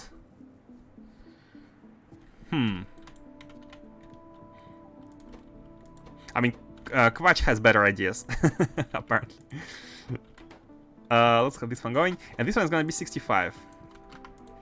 So when fuel is above 100k, basically that means we are ready to go deliver it anywhere we need. And that is 65. And let's have the remaining automation done here. And this is it's going to be this one. So we're going to be reading what we have. We're going to be reading with the red the contents of the fuel, and what we need to do here is we need to send the launch signal when we have the fuel oil. When we have fuel oil, fuel. When we have full tank, and that means above let's say 199,000. Then we are gonna be sending, and here we don't need to be bothered with signals. The reason why we did bother with signals here is because we needed an AND operation. We wanted the fuel to be low, and we wanted crude oil to be low, the contents, and the fuel to be high. So we output a signal for each of these, and then we count. Once we have two, then all the conditions are completed. And in this case, the only condition is the fuel, so we can replace this signal by a launch signal directly. So connect this output here and connect this input.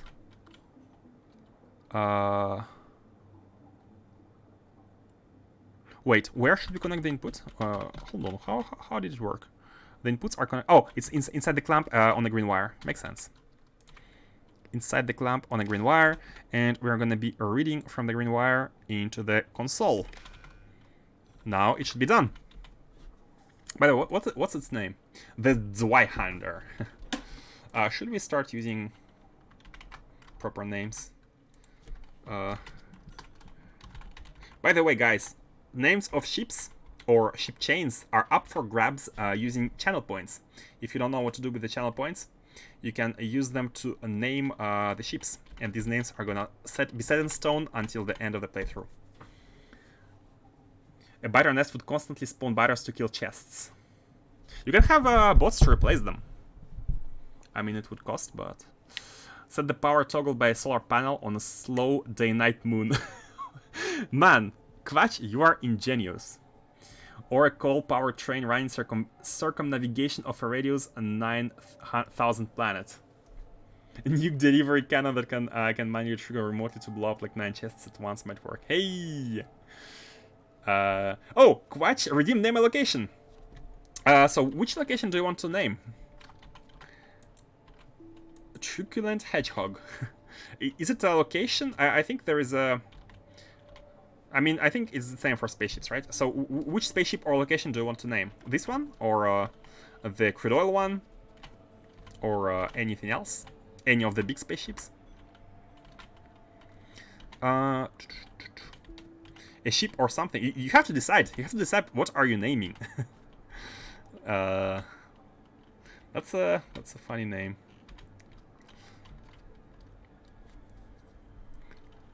Are we done here? Above 90k? We should also blow up the mini loaders that take a lot of iron to craft even better. Yeah, the remote nuke option is it does always sound fun. We're looking at that one, so okay, sure, let's do it. I mean, let's do it. You have ordered truculent hedgehog, right? Looks about right. The truculent hedgehog.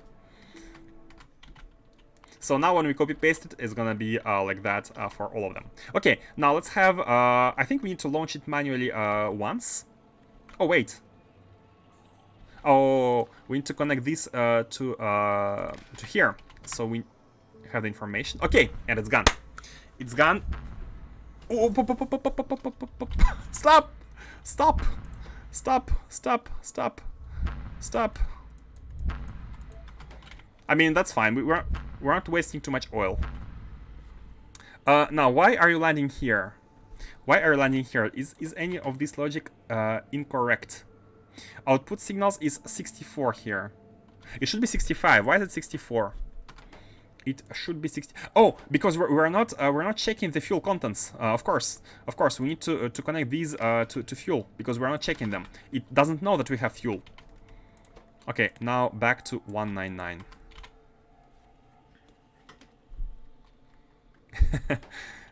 This kind of errors happens to everyone, I guess. Okay, now it's in the orbit, and it's waiting for delivery, to be delivered anywhere. Okay, let's copy this, and let's go set up the fuel delivery for the rockets. Oh, do we want to pack cargo sections inside? No, I think we have enough space here. For cargo sections, we can have yet another ship if needed. So first of all, let's have this one going, and let's... can we easily pick it? I think they're at the bottom, right? We have a shoveler again. All the names with brackets are up for grabbies. Where is... I mean... hedgehog. I remember that much. So, land...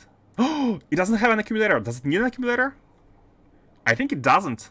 Oh! No, it does, because it doesn't have the energy. Okay, we need the accumulator as well. Anchor. And yeah, sure, why not having it right below? Or like here. Here it might interfere. Hold on 1 second.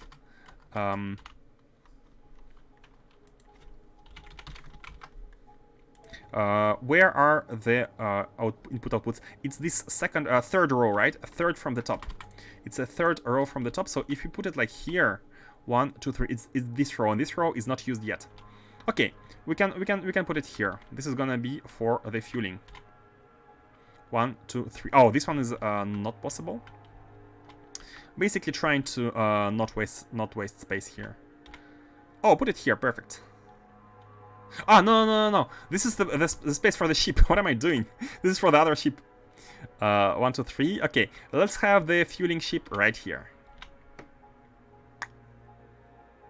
Oh no, that's a nice space, nice big space for. I think it's better to leave it for maybe the resource, the packs, spaceship packs. So let's put it here. We're good. We're good. Something like that. Yeah, we have space, tons of space. Now, let's put the accumulator. Very important for logic to function. And again, we don't have space. I think it's best to cut some corners for the accumulator. Do it like that, and have some free space as well.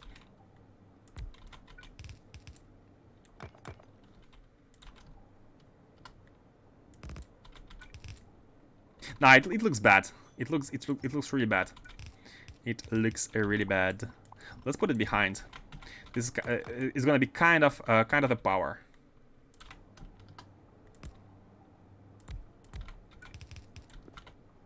Like that. The accumulator shall go here. Yeah, happened to my Naquitite show slow hauler when I was remote programming it. Cost enough of its ion fuel, so now it's stranded in a asteroid field. It takes me 1 hour for the round trip. Oh my god. 1 hour, guys. Ah, the slow hauler. Oh, you just made a big ship with a few engines so that you don't care about the speed, right? Because if you make a ton of them, it's fine if they're slow. That's your strategy, right? I'm for some reason I'm always trying to make fast ships. Oh no, I don't want holmium. I want naquium. Yeah. Oh, and we also need a pylon. Oh man, a ship requires so many things. So many things. Where should the pylon go?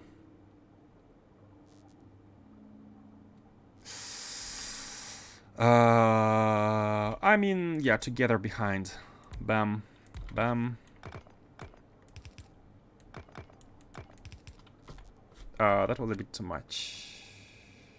Yeah, a bit too much. Like that. And the pylon. Okay. My DSS-4 ship almost got stranded at the furthest asteroid field, had to make an emergency pit stop for power. DSS-4 ship is my fastest one, and it would have taken almost an hour for my other ship to reach it. Oh my god. The stranded ships are no joke. I'm quite happy that our... Let me show you. Let me show you guys the ship we got on Novice orbit. This ship is for the recovery. So we have 3 ships for now. This is kind of personal ship, but we need to rework it to make it smaller, I think. This is the Naquium delivery ship, the future Naquium delivery ship. And this is the one which is supposed to be in charge of recovery.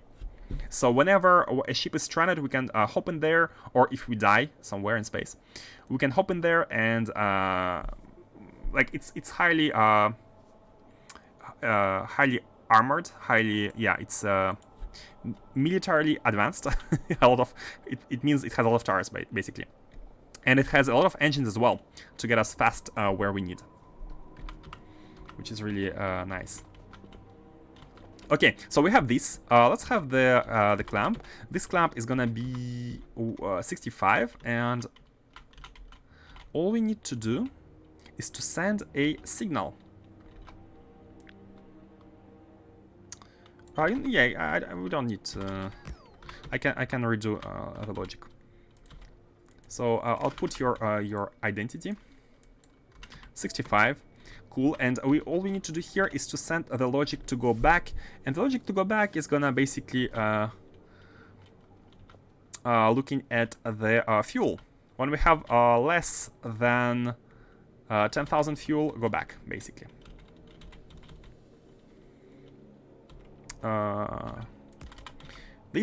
The fuel is passed through the red wire in the clamp. We're gonna be reading it from this side, having the information here. Man, the fueling ship is one of the easier ones. Less than 10,000. So I'm hoping my calculations are correct. Let me verify once again. We need 12. Oh, it became 12 gigajoules to lift off, and 12 gigajoules is 12,000 megajoules, and one fuel is 2 megajoule.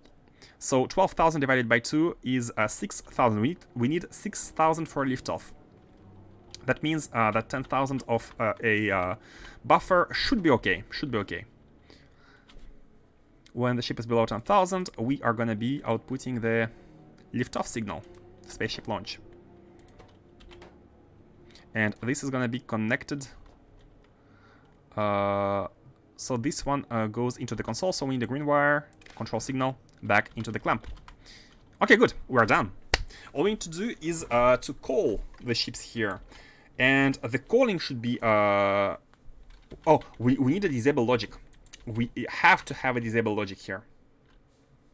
We have to have a disable logic. Again, with the pylon, which is going to be reading some data. And once this data is... I think what we want to do is we're going to be reading a signal, a liquid rocket fuel signal. And once it's below a certain value, it should be... coming from this pylon, it should be once it's above a certain value, it should be outputting the red signal, which we are gonna be passing into the clamp like that. Okay, now all we need to do is have... Can we have these tanks? Oh man, I want these tanks. These are amazing. Can we have the Can we have the floor here just for the tanks? Is it okay to do it, guys? Does anyone does it? Does anyone do it like that? Having spaceship rocket booster tanks here on the ground, on a non-connected location. Slow also means the asteroid defenses are easier. Ah, true. You consume less energy. True. I see a flaw in your salvage ship. No spoilers and future content. You see a flaw in the salvage ship? I mean, we actually have salvaged it already. We have salvaged one ship already. We do not have any water input here, but basically what we need to do is verify that we have enough canisters and water input, and that should be good. Everything else should be okay. But if you say there is a flaw, then I'm not looking forward to discovering it. That's for sure. Okay, let's have the tanks for the rockets here. Anything critical behind that low fuel alert? No, that's Black Mirror. Like we need to improve this. Basically, what we need to do is we need to deliver stuff here. By the way, train fuel. They're fueled using. Wait a second, they're fueled using the charges. Oh, yeah. We don't have enough power packs. We need to bring in more power packs. That's something we need to adjust. We need to adjust, like bringing in the batteries enough to make the power packs. These ones. That's what I do. This right? Good to know. Good to know. Let's do it like that then. And you know what? Basically, what that means is that these need like flooring, special flooring to be able to be stationed. Let's do it like that and have these values red. You know what? Let's have 3 of them. I think it's best to have. Let's actually go from right to left with tiles. Let's have 3 of them. And this is we're gonna be storing the fuel. And we want to be... Oh.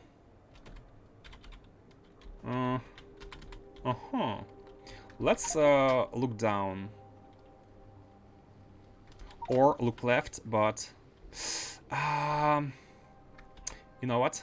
I'd like to move it all. I'd like to move it... a bit towards the left. Because I think tanks should be, yeah. Oops. What was connected here? Oh, nothing. These are not connected except for this. Okay, let's launch it. It should be landing automatically here because we have no red signal normally. Bam, bam. Yes. So what the idea here is that we don't want to change the direction of this one because output from the left, output to the right, I think is a good thing to do. So what we want is to have the tank here being the receiver, and we can have them go like that basically. Oh, for the rocket fuel. Bam, bam, and bam. And now once it loses the fuel, it should go back. Now this is it's too far. One issue with this is that I mean that's fine. We can use the pylons wherever, right? Bam, bam. Now we are counting how much fuel we have, and if we have more than 50k, we don't need a platform. And 50k here creates a buffer, because once we have less than 50k fuel, that means that 2 tanks are empty. Oh, no, wait. Not 50k, 100k.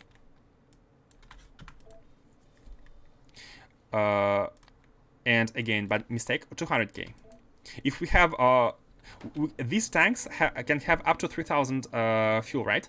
And that means that when we have more than... Okay, 100k. When we have more than 100k, that means that 2 of them are full, right? At least, no, one of them, more than one of them are full. But once we go below 100k, that means 2 of them are empty. We have less than 100. It means that all the fuel is in one of these. 2 are empty, and that means that when one of these comes in, the refueling platform is gonna be able to fill almost all of the fuel into the two storages here, and one of them is still full to handle the buffer. And that's it. That is it. I think that makes sense. Gotta think of how ships may break and fail, and then make sure salvage ship has everything it needs to fix those issues. Unfortunately, fortunately, we had only one fail until now, which has been because of lack of defenses, so I went hard on these. We shall see if there's another issue which can happen, which we need to account for in the future. Hopefully. I mean, I do enjoy unplanned catastrophes like everyone else, but okay, here we go. Now, why did you not launch? Why did you not launch? You're supposed to launch if you don't have enough fuel. What are the input signals? Nothing is inputted. Hold on a second. Why nothing is inputted? Oh, because I haven't connected the wires. Okay, fuel level should be connected to the clamp. And fuel level is 9.9, which is below 1000k, and we should be outputting the launch signal. It is outputted, but it's not red. Why did we lose? Oh, I have moved the clamp. Of course, every single wire has been lost. I have placed it back. So we need to connect this clamp back into the console. Yep. And now it should go back. Bam. And go back here. And then it's gonna fuel itself. And after fueling itself, it should launch into orbit and stay in the orbit and wait until it finds itself a client, a customer. Okay, here we go. Here we go. This is done. Now 2 things remain, and that is rocket silos and cargo rocket sections. Let's get the silos done. I mean, we can use all of this space, so let's go from the bottom. Maybe we want them in the middle actually, so we can handle the like the outputs of whatever. Yeah, let's not put them too close to the side, just in case. Okay, let's have them go here.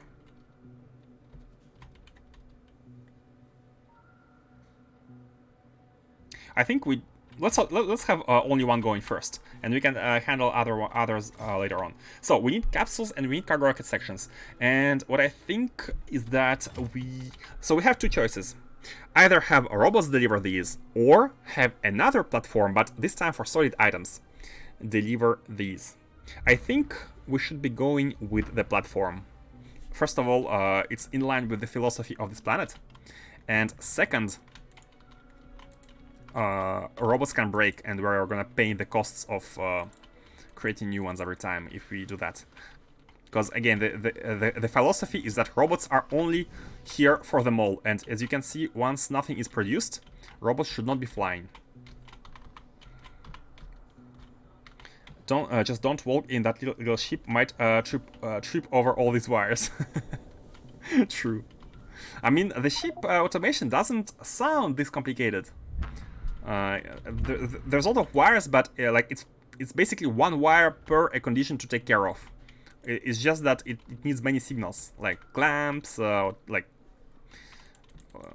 conditions, when to launch, etc., etc. Okay, let's do the capsules and sections. Now, how should we do it? Well, all of these ships are gonna be going onto the different planets, and main clients are gonna be Novice and ourselves here for them all.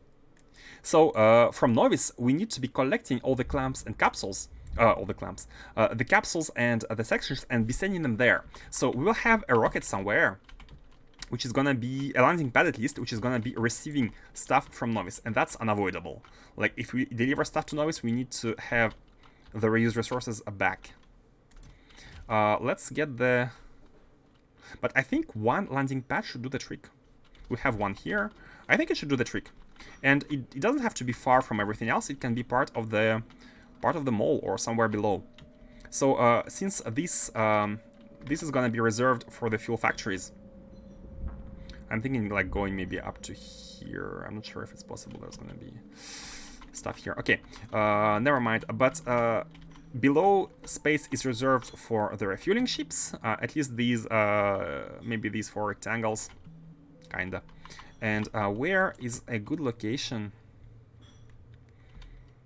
Maybe even a bit after, because if we have the fuel build scaled like this, we can leave this space for the refueling stations, and we can start working here for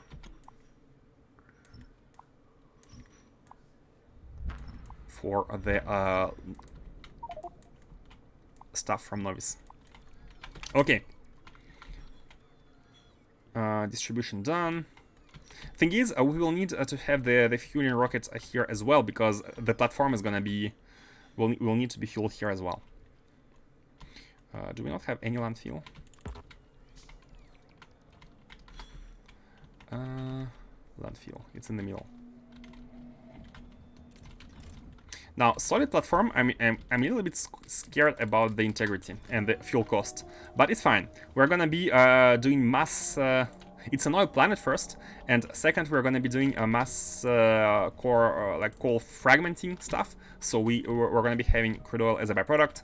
I don't think we need to worry too much about this kind of stuff, about oil on this planet. That's what I mean by this kind of stuff. Let's have this one going. Continue. Oh, it's not the correct one.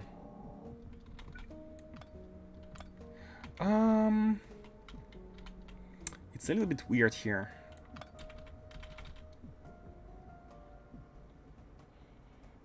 Let's do it like that. Let's do it like that. Here is gonna be a T-junction. Not sure if we're gonna go to the left at some point, but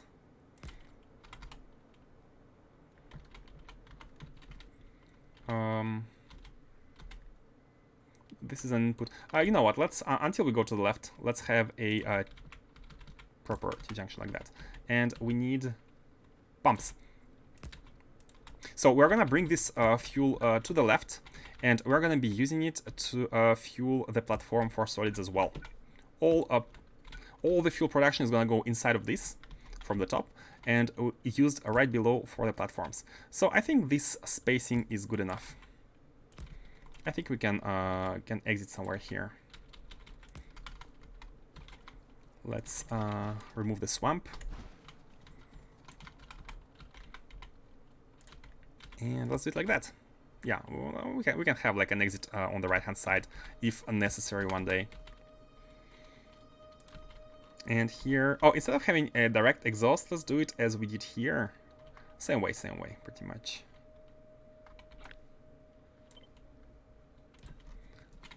Oh, robots are disabled, which is fine. And we can have exhausts. So left-hand side is going to be reserved for the refueling platforms. We can have multiple of them like this. And the right-hand side, let's have it for the solids. And here, we want the ship to be loading with items from a rocket coming from Novice. So let's have... Let's not go beyond this tile. Let's stay within, so we can use this space for something else. And let's have a rocket coming in from Novice with resources. And let's call it... how should we call it? Rocket parts. Landing pad for rocket parts. And let's design a ship once again. We are full on ship design today. Which is really nice. I do like it a lot. Now, we're going to be receiving at the same time the parts and the capsules, right? So, first of all, we need storages. And we actually need warehouses. Because, again, the rocket can crash. If a rocket comes here and it crashes, then we want robots to put stuff back inside. I'm not sure how much we need. How much of these we might need, but that's fine.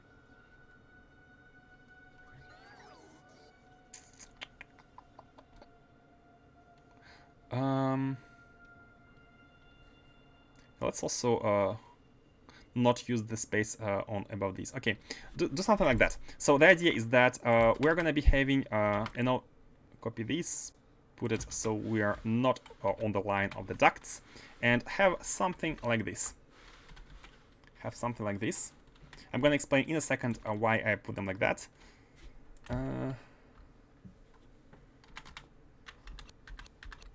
Like this. And here is why. We're going to be having filter mini loaders from the rocket to unload stuff. I mean, we don't need that many, but quick unloading is always good. So these are gonna be, this is gonna be for the capsules. And let's get the capsules out. And yeah, same. And this is gonna be for the rocket sections. Let's get them out. Rocket sections. We're gonna be receiving them from Novice. So I think since they're kind of recyclable after we reach the last level of the research, and by the way, guys, look at this. We have reached the level 19 yesterday. So the only thing remaining between us and full rocket reusability, aside from the crashes, of course, is this 1 million astronomic science research. We could get started, or we could do more targeted zone discoveries because we have set it up to copper. So let's do these. For now, like we want to use we want to have copper discovered, so because we will need to have a lot of it. Okay, and these should go inside this chest, which is gonna be featured by pack cargo rocket sections. This is featured by these, and this is how we want this to go. Now I'm thinking about a double buffer here. I'm thinking about a double buffer simply because we might want to have a lot of them. Rockets always flying in. It depends on the throughput of the resources. Let's do more. What's the resource cost of 1 million astroscience? Wanna know? Let's see. 1 million astroscience 1. TMP3. Astroscience 1. 1 million. And we are using the correct one. The beryllium. With the beryllium, yeah.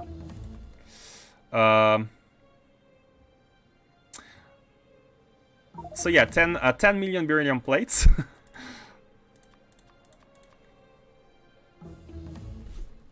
Wait. We're using the best one. Let's have a matrix mode anyways. Bam, bam, bam, bam. Decomposing, decomposing. With beryllium. Decomposing. Decomposing. I mean, significant data cards are a little bit... make these as well. I mean, they're kind of recycled, but still. With the third one. And then a bunch of... yeah, we need a ton of insight from other sciences as well, so it's not like we need only this one, right? We will be using other sciences insights. So, like basically 11 million beryllium plates, 2 million glass, 2 million coal. Tons and tons of stuff here. Yeah, never mind that. Very few cryonic slash, by the way. Oh, no, that's because we don't recycle. After recycling, this value is going to be high. 11 million cryonic slash. So yeah, not the baby values. And of course, we need to take care of the products because they go inside the insides. So yeah. Very expensive technology. But let's get started. No, you know what? I still want to have copper research going. Copper targeted zone discovery. If possible. Okay. We have the packs and we have these. Let's design the spaceship. Let's and I think we want to go even lower with this one. We want to go even lower.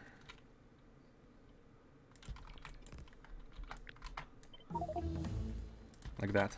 Because we're going to be having a spaceship here, maybe one below.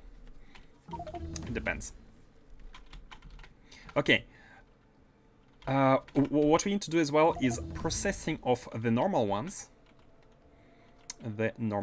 Let's have them be... how should we do it? I think we can... Oh, we cannot really do it on the left side. You know what?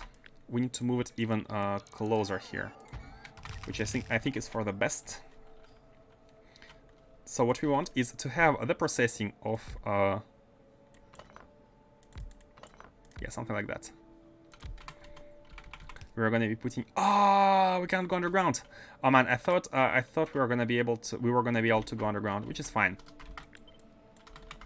In that case, let's do it like that.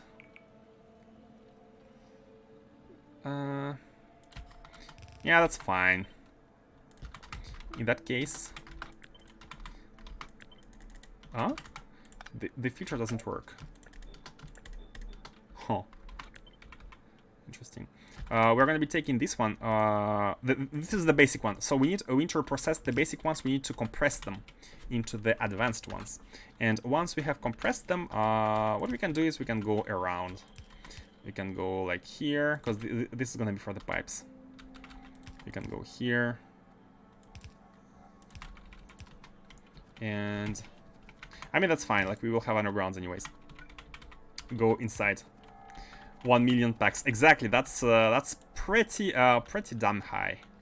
Like, space exploration is grindy. Let's not pretend it's not. It is very grindy. A very grindy mod. Now, whether it's good or not, it depends. But... I mean, that's one of the purposes of the mod packs is to extend the gameplay, right? Like, you play mod packs because you want more of Factorio. So, oh, that's the opposite. It might make sense to put some grindy stuff. But then again, another goal of this mod pack is to propose a new experience of playing the game. And having it take half a year, I'm not sure if it's good or not. But again, define good. So we need to be packing these. No, this is unpacking. We need to be packing cargo rocket sections. And outputting them onto this belt.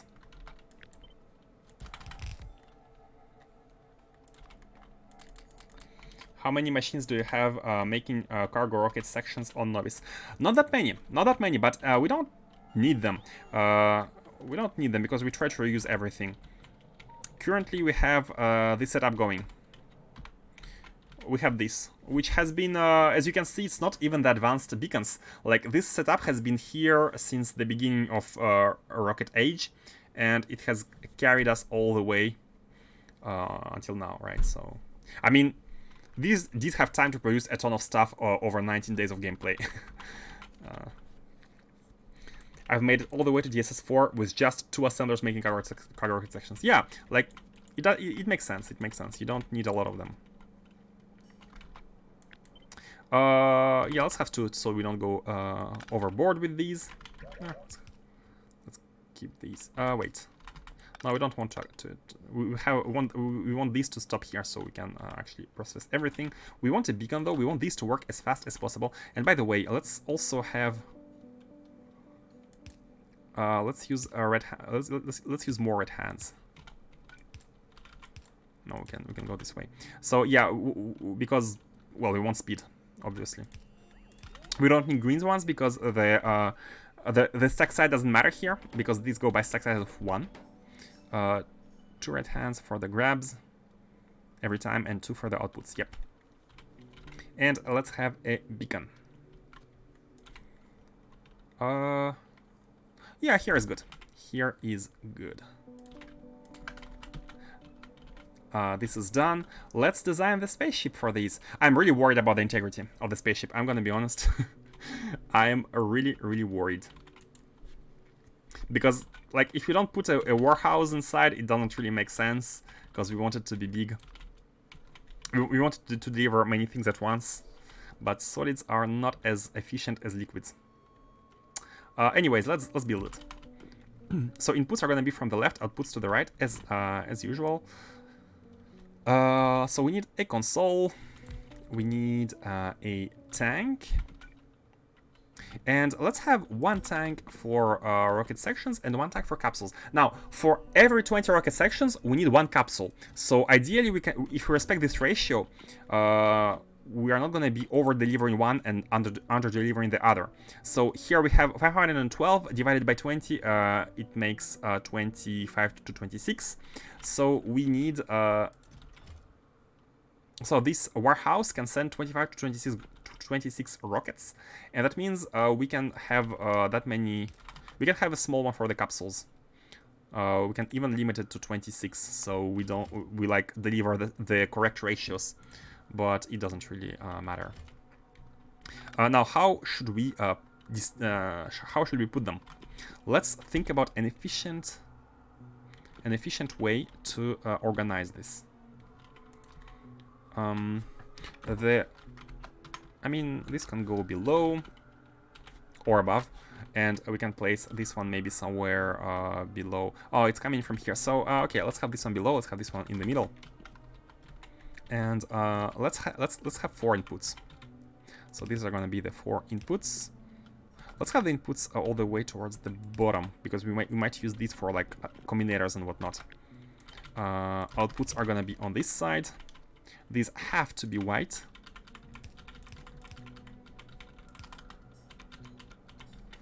And going out, okay. Let's before doing logic, let's prepare everything else, and that is the. You know what? I think we should move it a little bit above, so this way we can have space for.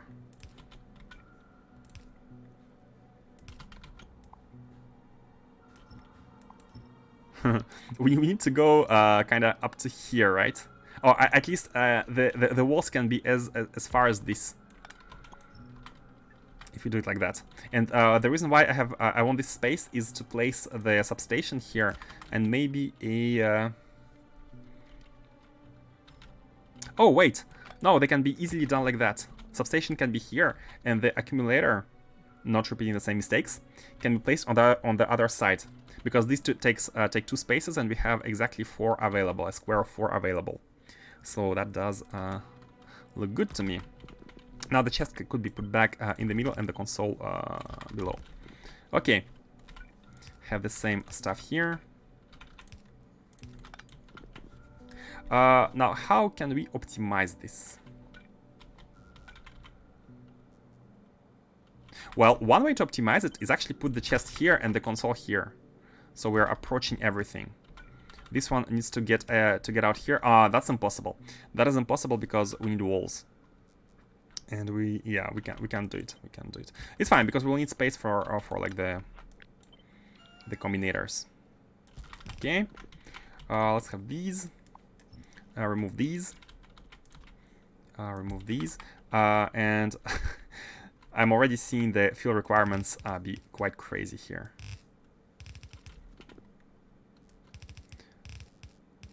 Let's see. Anyways, yeah, it's not the size which is going to be limiting factor. It's going to be the container integrity. Okay, let's have a look. Yeah, see? It can be super big. It doesn't really matter. Because of the size. Now, how much fuel? 55 gigajoules, which means 22,000, 23,000 liquid rocket fuel. That doesn't really...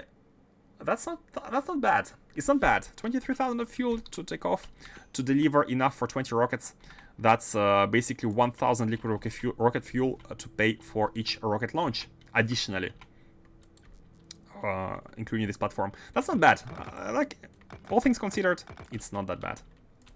Let's have a square. I mean, it's a platform. Okay, let's have something nice. Let's have something nice. Looking less like a box. I don't think you need 4 milliliters to unload car rocket sections. They stack to 1, so it will be unloaded quickly. True, but we also don't need... like, space is not the limiting factor here, right? But I went with 4 because we have 4 here, so... It should be very quick. It should be very quick anyways. Just go with a 4 because we can. It's not the limiting factor, and we have space. It's not an issue.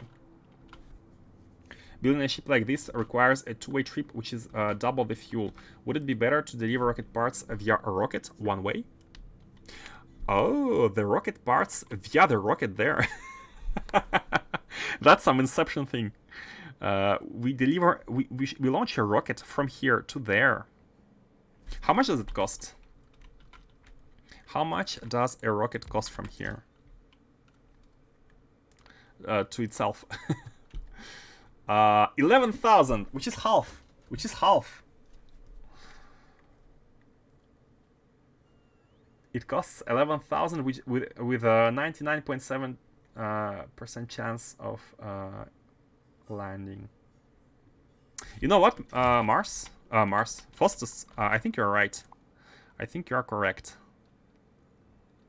Like, ship costs double the fuel for the same, almost the same cargo size, right? It doesn't really make too much sense.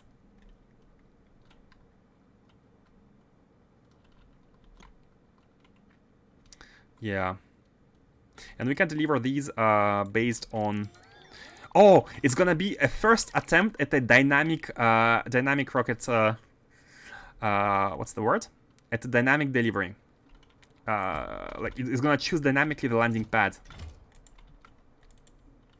I think I like this idea. We're gonna be trying this out. So that means that we're gonna be packing the packs, sending them here, and unpacking. I think that's good. Like, because we want something tileable. It might look weird, but we still want to be doing packing here of these and unpacking them there. We still want that, yeah.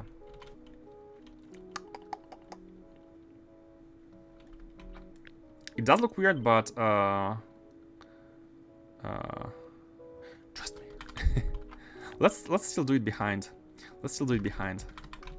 So same way as this, but inverted. And the reason to that, basically, no, don't trust me, by the way. The reason to that is that this silo should be serving multiple of these. If one day we want more, we should have more. But oh.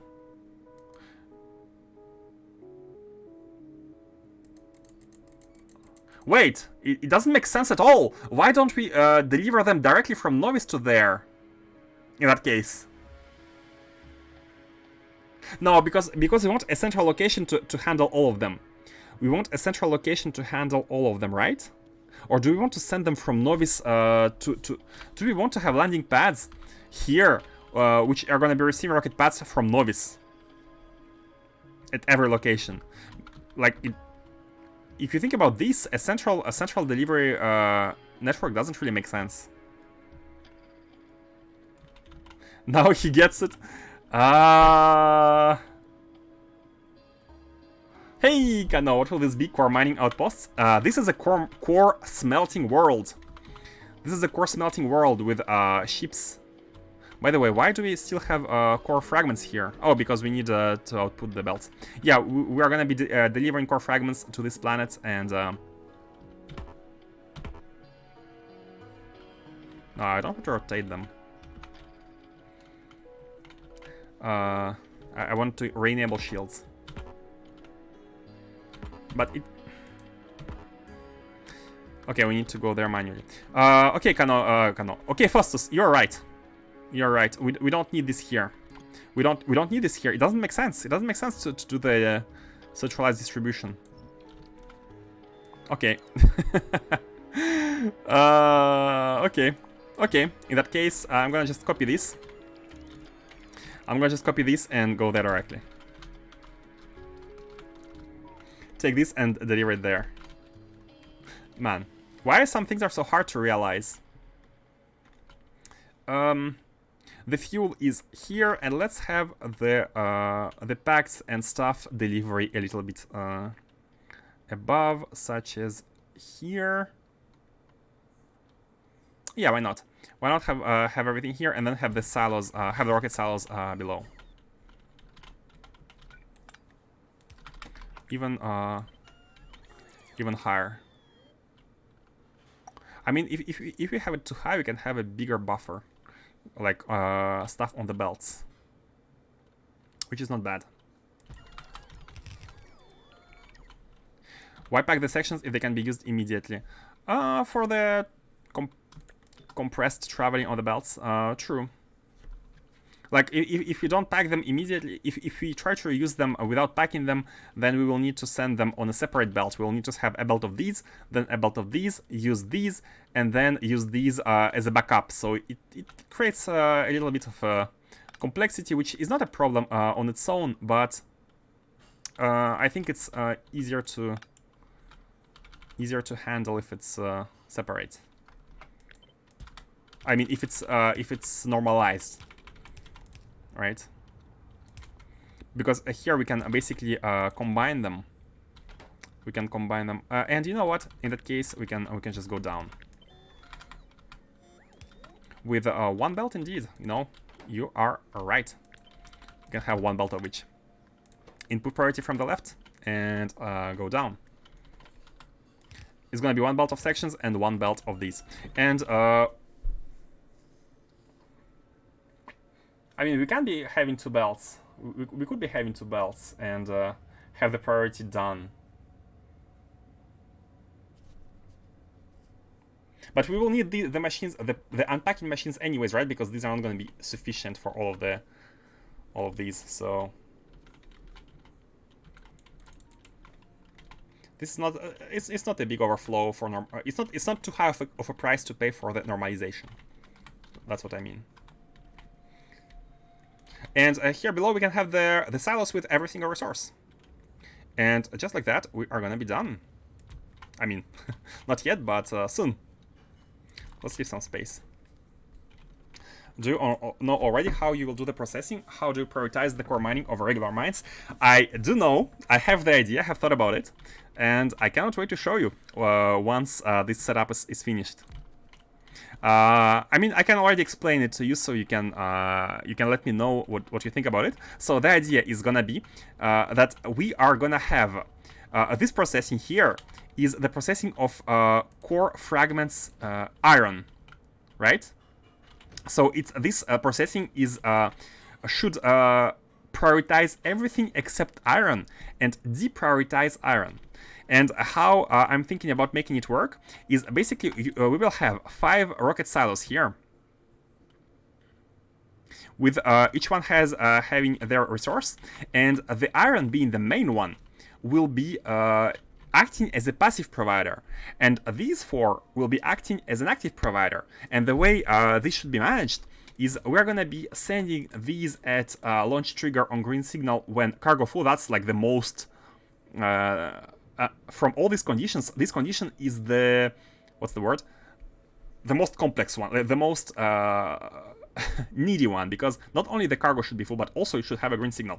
And the green signal will be only enabled on this iron rocket silo when there is no other cargo rocket silo with iron anywhere else which broadcasts a special signal on a global network. Because we have a global network going everywhere. And if we don't see any signal that any rocket anywhere is full of iron as a byproduct, as an active provider, then we're gonna enable this one. And it's gonna serve as a passive provider. And it's gonna disable itself when there's another one. So this is how the distribution is gonna be happening. And the distribution, like the priorities are not done on any like train levels or anything, because this is a separate planet. It's not Novice. It's a separate planet which is doing the core mining, and its only job, or the rocket's only job, is gonna be sending rockets to the landing pad with name. To any landing pad with name, which is gonna be iron ore requester, basically. And since passive provider should be disabled when there is any active provider full, the prioritization should be automatic. What do you think about it? Was I clear, by the way? Was it clear? So yeah, let's have these. Let's have these, and let's have like quick automation going. I have a long line of 6x6 chests for resources going from left to right. Core mining fill the chests on the left side. Mining patches only fill the chests at the far right. If the core mining is keeping up, the far right chest is always full and mining patches cannot load.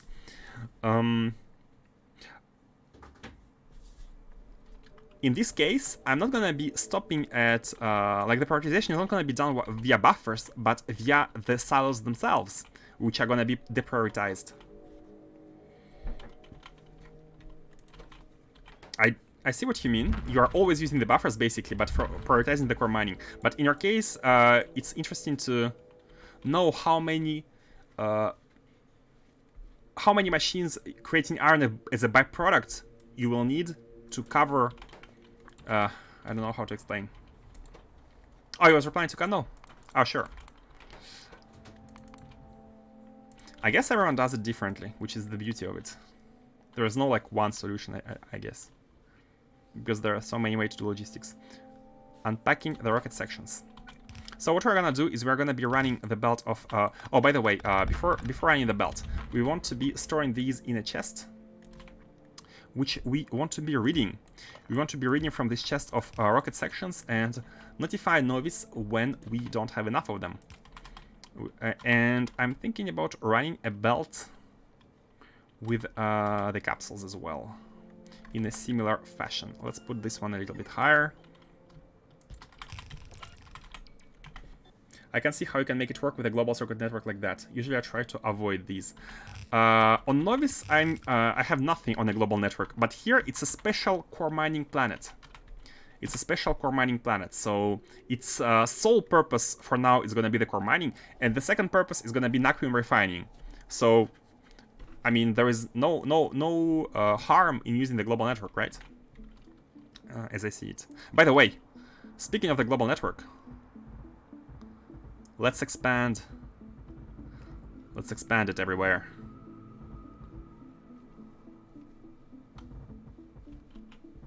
Yes! Work, bots.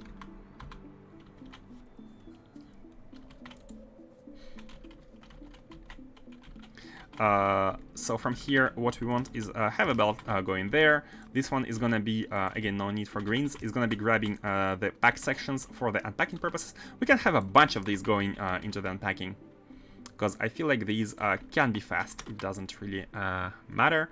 Oh, no, this is not very good.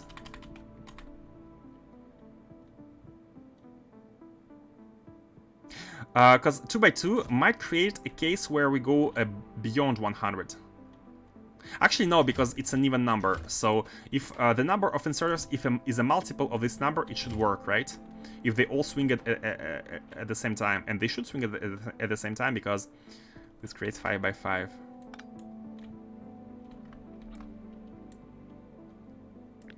I think it should be okay. let's try. I tended to avoid these, but okay. And let's see. So when the cargo rocket sections are below 100, please insert. And since they should swing at the same time, technically it should go 2x2. But maybe there can be a case where this machine doesn't produce fast enough. It takes 5 seconds with what speed? 3.25. So maybe... Oh no, that's fine, because it needs to do exactly... okay, what saves us here is that 100 is not only a multiple of 2, it's also a multiple of 4. And that means that this machine... and it's also a multiple of 5. And this machine basically needs to do 20 operations to fill a rocket, 20 unpacking. And so even if there is a case like when these inserters are not going to swing all together, after the 2 operations, they should get back in shape, and the number of operations is even as well, so it should be okay. Is 4 okay? That's fine. Everything else is a bit unnecessary. Okay, let's do it like that. Here we have this. Let's have also an optimized flow of liquid going from here. So these should be going to... So if we say any landing pad with name, We don't even need to specify the planet, right? Which is perfect. Yeah, this is the, instead of the planet, we are going to be specifying a landing pad with name, and we need to specify a specific name. Specify a specific name. Yeah, that's a sentence. And let's go from here into this one is the inlet, right? Yeah. Let's do something like that. And okay, it's really weird. Let's do this, and let's do this. This is for the optimized flow, so we can have this going in front of every single rocket. Let's actually do it below, because I think it's a little better to scale, to copy paste. One packed is 5 unpacked, not always even. Yeah, but after two operations. After one operation, there's gonna be one is gonna be finishing the swing, and while the second one is when the second is constructed, then it's gonna be one, two. Oh wait, no, that doesn't work. It's gonna be two at a time, and then one, and then again two at a time, and one. But that's fine. That's fine. Because the last one should be finishing, filling the rocket up to 100 before the next operation finishes. I think it should be okay. Well, let's see whether it's a problem. In worst case scenario, we're gonna be having like one of these at the landing pad, and in all cases, it's gonna be emptied with others. So it's not a big deal. It is not a big deal. And these are gonna be the. How should we store these? Let's have a smaller chest going. Let's have a smaller chest. I like this. Going for these. These are gonna be the capsules. So we need to have this kind of tiling. So let's get it like that. And I think, wait. Let's do them here. Because I think I'd like to have a tileable setup. And by tileable setup, I mean something copy-pastable. So if we make this one here, and this one here, this can be the same as here to make it tileable. Yeah, something like that. And have a capsule going. Bam, bam. And here you are gonna be also connected with the logic that you have less than one capsule inside. Okay. Should be good. We should be good to go. Novice sends everything, every resource, and basically this is rotating. It should be rotating. Hey, Comfilex, thank you for following. Hope you enjoy.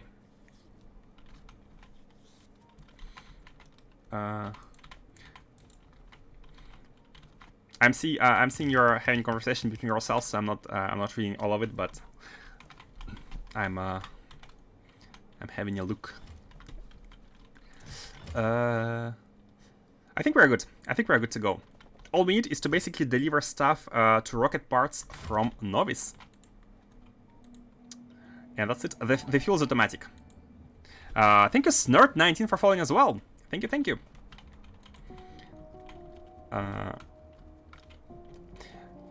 Now, should we connect everything? Yeah, why not? Okay, one thing to note, how are we gonna be splitting these ores? First of all, we need a buffer. And as Faustus was saying, I think it's a good thing to have a row of containers, which is not meant to be used. It's not meant to be used for like waiting out on prioritization, but it's mostly gonna be used to store the items to make sure that these are always running, whatever happens. So I think we need a longer buffer for iron and a smaller buffer for everything else. Let's actually even have 3 of these. And you know what? They can be as close as necessary. Right here. Now, they need to have a certain logic, which is logic I always use on every single rocket design. Let me explain what I mean. The logic is for all of the solid cargo loading, which is... Okay, I was gonna say on every single rocket design, but apparently not this one. It has not been upgraded. And apparently not this one. It has not been upgraded.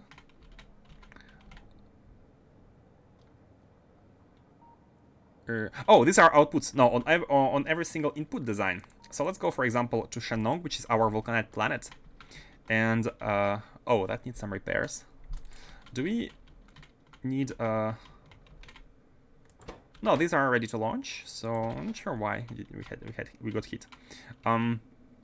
Where is the rocket? Here. What we want is this. This is the special logic. And this logic, basically, let me explain how it works. It's optimized to handle the dynamic inputs.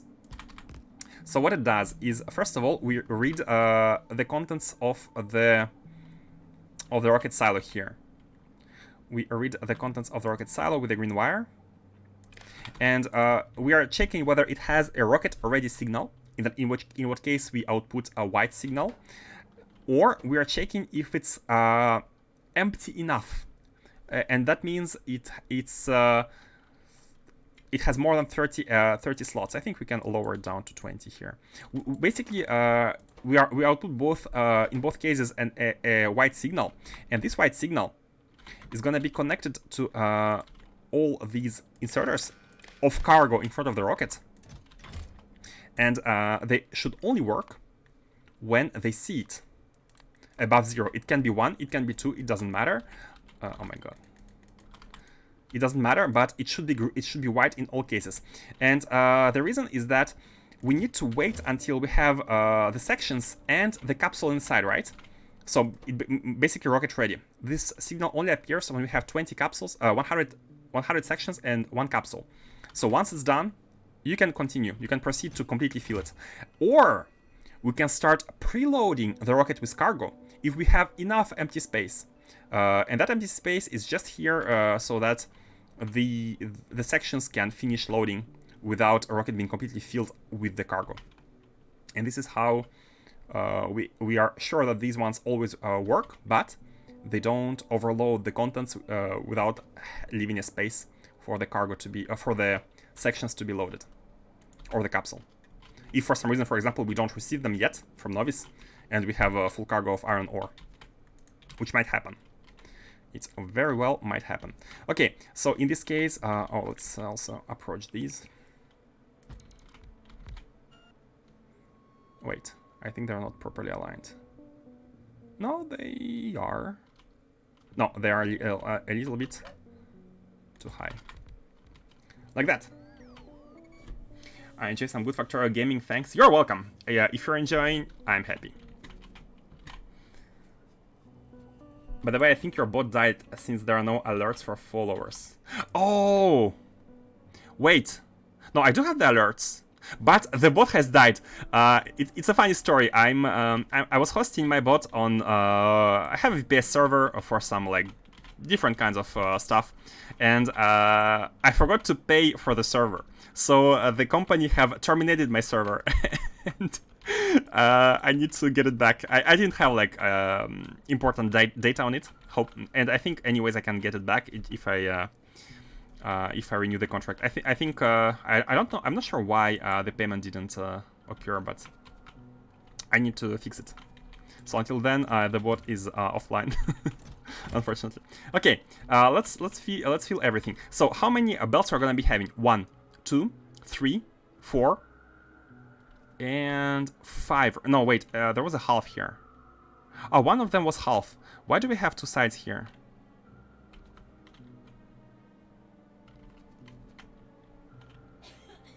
Hold on.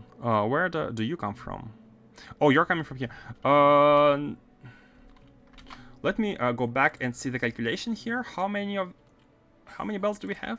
No, we have 5 belts. 1, 2, 3, 4, 5, 6. Why do we have 6 belts? What's going on here? What is going on?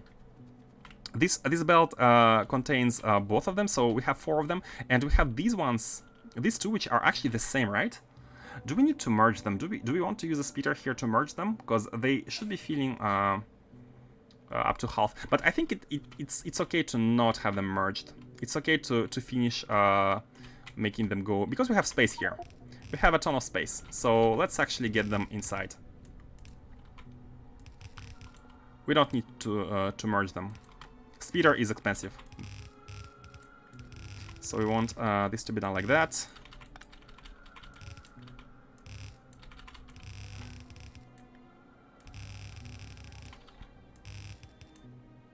So this is, again, is going to be a deprioritized iron ore. It's a passive provider of iron ore. And an active provider will be everything but the iron ore smelting. So we have 6 belts here, which are coming in from the bottom. And this left side is going to send another 6. Now we have a stone. We can, basically we need to split stuff here. And as Revan was saying, it's better to put them into a chest and split from a chest. Yeah. But let's still have kind of a combined chest only for the belt. For example, this is a belt which contains both copper and coal, and we can put them in a chest. I don't think it makes sense to split them. Or maybe it does, but we won't be able to do it with this one as well. But I think it makes sense here. It doesn't make sense here, but it does make sense here. So let's see. Let's have them every time aligned with their like always the same. Top is always going to be iron. The second one is always going to be a copper. So let's get it out of here. So without using splitter, we can. No, we have to use the splitter. So let's have. Copper. Oh, before connecting, I think it's better to. We can actually merge them. Oh yeah, we can merge them because it's half a belt every time. So let's do it like that. Let's do it like that.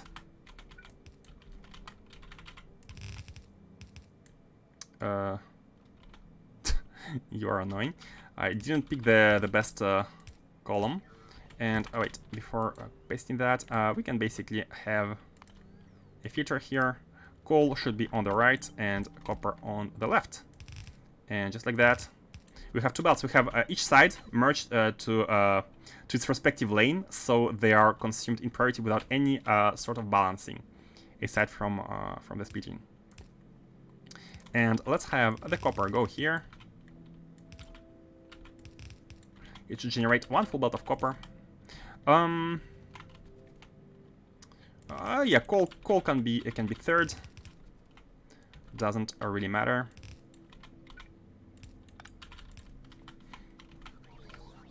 And here. Oh wait, we don't have. We have 6. 1, 2, 3, 4, 5. Oh, iron is 6. Counting issues. Do we need anything else here regarding the automation? I don't think so. So we can go ahead and do the big copy pasta here. Yeah. And this one should be like that. Optimized fluid transfer. And we can go ahead and copy it. And you know what? I also think beaconing here is good for the fast cargo section loading. Because for iron, for example, I think we want it to be. Although, oh wait a second. For iron, it's a little bit special because here we actually want to have as much belts as we can afford, because we're going to be having 6 and 6. Ideally, like at the maximum, we're going to be having 10 belts of input. That's a lot. But I think we are never going to be having everything working at all times. I mean, if we do, then it's already OP. Like, we already have a ton of resources. Okay. And let's finish connecting the belts. Here we have stone. We have actually stone from here and here. Yeah, makes sense. We have more than one. No, we have actually 1 belt of stone, but it's on 2 belts for reasons. Let's have a stone at the top.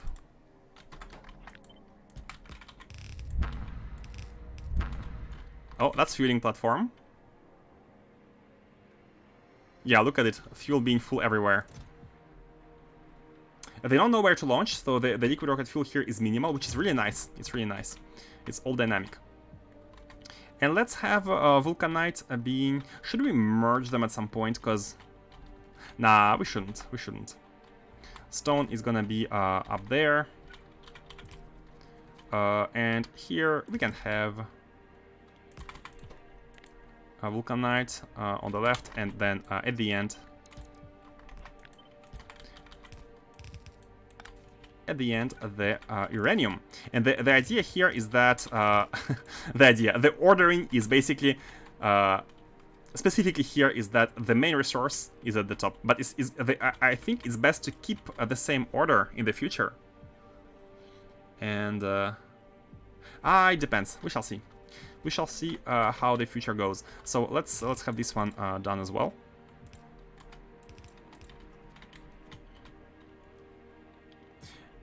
There was an alert. Oh, there was an alert, so it's good. Right. Something seems off with the ratios. You get 6 iron and 5 copper per core, but you have 6 belts of iron and only 1 of copper. We have 5 belts of irons. We have 4. We have 4 from the processing itself, and then 1 from the core fragment. So we're combining both. And less than 1 belt of copper. Because this combines the breaking down of the iron ore itself, core fragment iron ore, plus the basic core fragment processing. It's not only the core fragment processing. Because again, the prioritization is going to be done at a rocket silo level. So it's fine to have like this intensive on the iron ore. And we're gonna be having other like factories like this one, copy pasted, actually copy pasted for everything else. Like this is a iron ore main location. Let's finish this one. How should we do it? Yeah, let's get the iron at the top first. You know what? Iron could be last. We can have the uranium here on the right.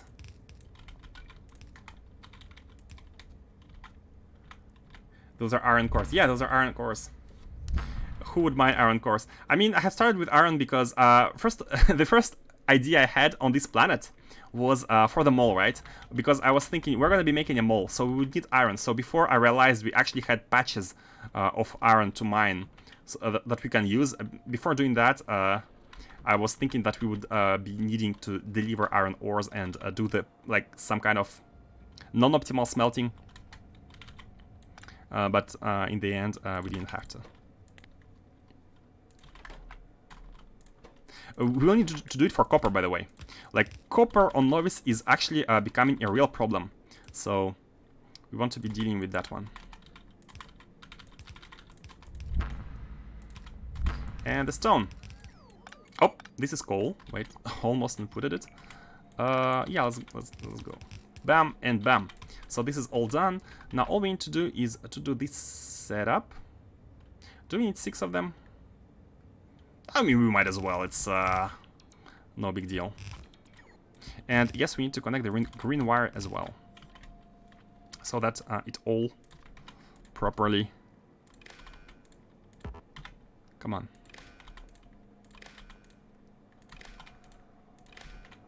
Connects. Okay, good. We are good with the rockets. And we are good with this. And the best part of it, again, the best part of this setup is that we are able to do this. And this shall be done in the future when we have a lot of iron ore and when we notice that we are making more than 4 full belts of iron cores. We can just set this up like this, connect the belts, and be done. But before that, I think it makes more sense to actually stop iron here, and as you said, have a copy of all of this. put it somewhere below, planning one space for the next one, and do the same for copper, just like this. And this is how we're going to be scaling and doing the core mining for every single resource with a simple copy pasta. We'll need to adjust like the inserters and the belts inside the build, in the middle of the build here, but it's all within the grid of the planet. And this grid is optimal, I think, because it uses the max distance connections between the superchargers, between the power poles, etc., etc. You did not connect the 2 extra inserters. And hey, welcome to the stream, Snert19. The 2 extra inserters. Which ones are you talking about? Inserters. That means not here, because here we have the mini loaders. These? Oh, these. Oh, you're right. Wait a second. What are these? You're right. You're right. You're right. I think it's a bad copy paste. Why is it here? It's a bad copy paste. This one, there's one for the capsule, and there is there are 2 for these. The mini loader. What about the mini loader? There is a wire connecting to these, and then there is a wire onto these. Oh. Oh, you're right. Oh, you're right. Oh my god, thank you for noticing. Let's delete these. Gonna be copying this. Let's redo it. I have added the mini loaders, but have not added the indeed. Oops. Oh yeah, these are connected. Hold on. Bam. Bam. Now all of them highlighting the wire in green. Yep. Okay, very good. And let's do that everywhere. Thank you for noticing. Yeah, could have been. It could have have been terribly badly. Oh, and we are not exactly aligned. No.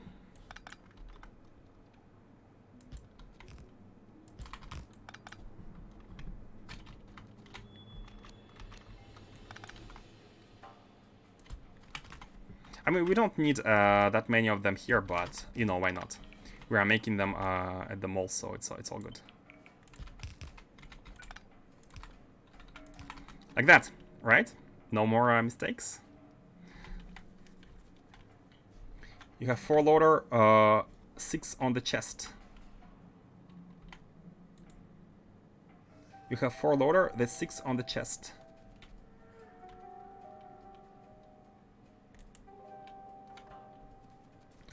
Did I fix about that? Did I fix what you meant? I'm not sure. It should be blueprintable. As long as the mining patches have a limit on input, you can send outputs. Ah, it's about your setup. It's fine now? Ah, okay, cool. Thank you guys for that. Thank you for noticing. So we should be good. We should be good. Let me rename all the shields.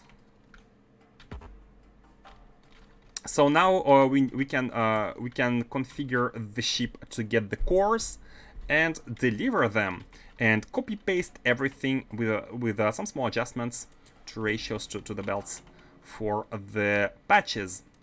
And I think we will have to do that next stream, because I have to be stopping now. Okay, guys, thanks for watching. Thanks for coming. I hope it was interesting, and I'm really excited to see that you guys are doing things differently. Like Faustus does it differently, and we can compare and discuss different implementations, which I find really, really cool. Thank you all for watching, and I'll see you next time. It's gonna be tomorrow, same time, as usual. And as usual, let me send you somewhere. Thanks for the stream. You're welcome. You are very welcome. Always interesting. Thanks. Guys, we did it. First channel in the Factorio Twitch, sorted by English. But that's only because no big name is here. We did it. Hey. Okay, so where should we go? If you want to get notified for the next stream, react in the Discord. Exactly.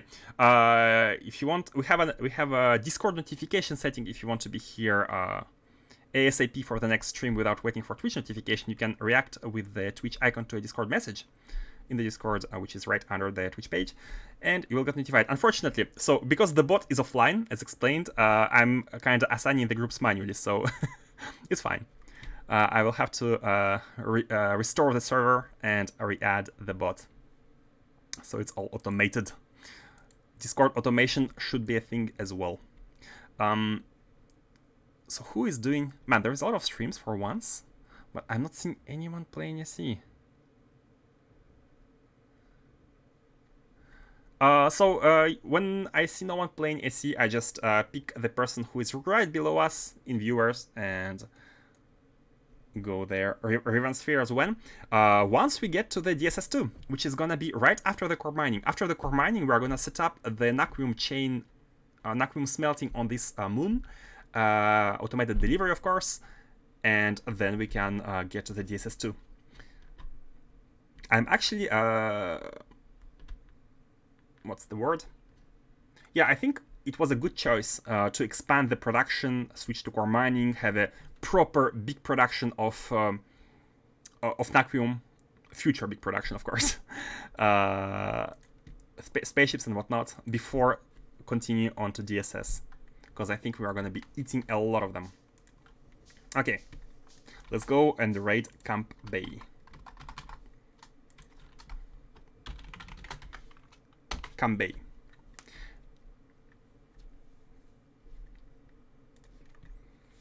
And the raid is starting. Okay, thanks again, everyone, and see you next time. Bye-bye.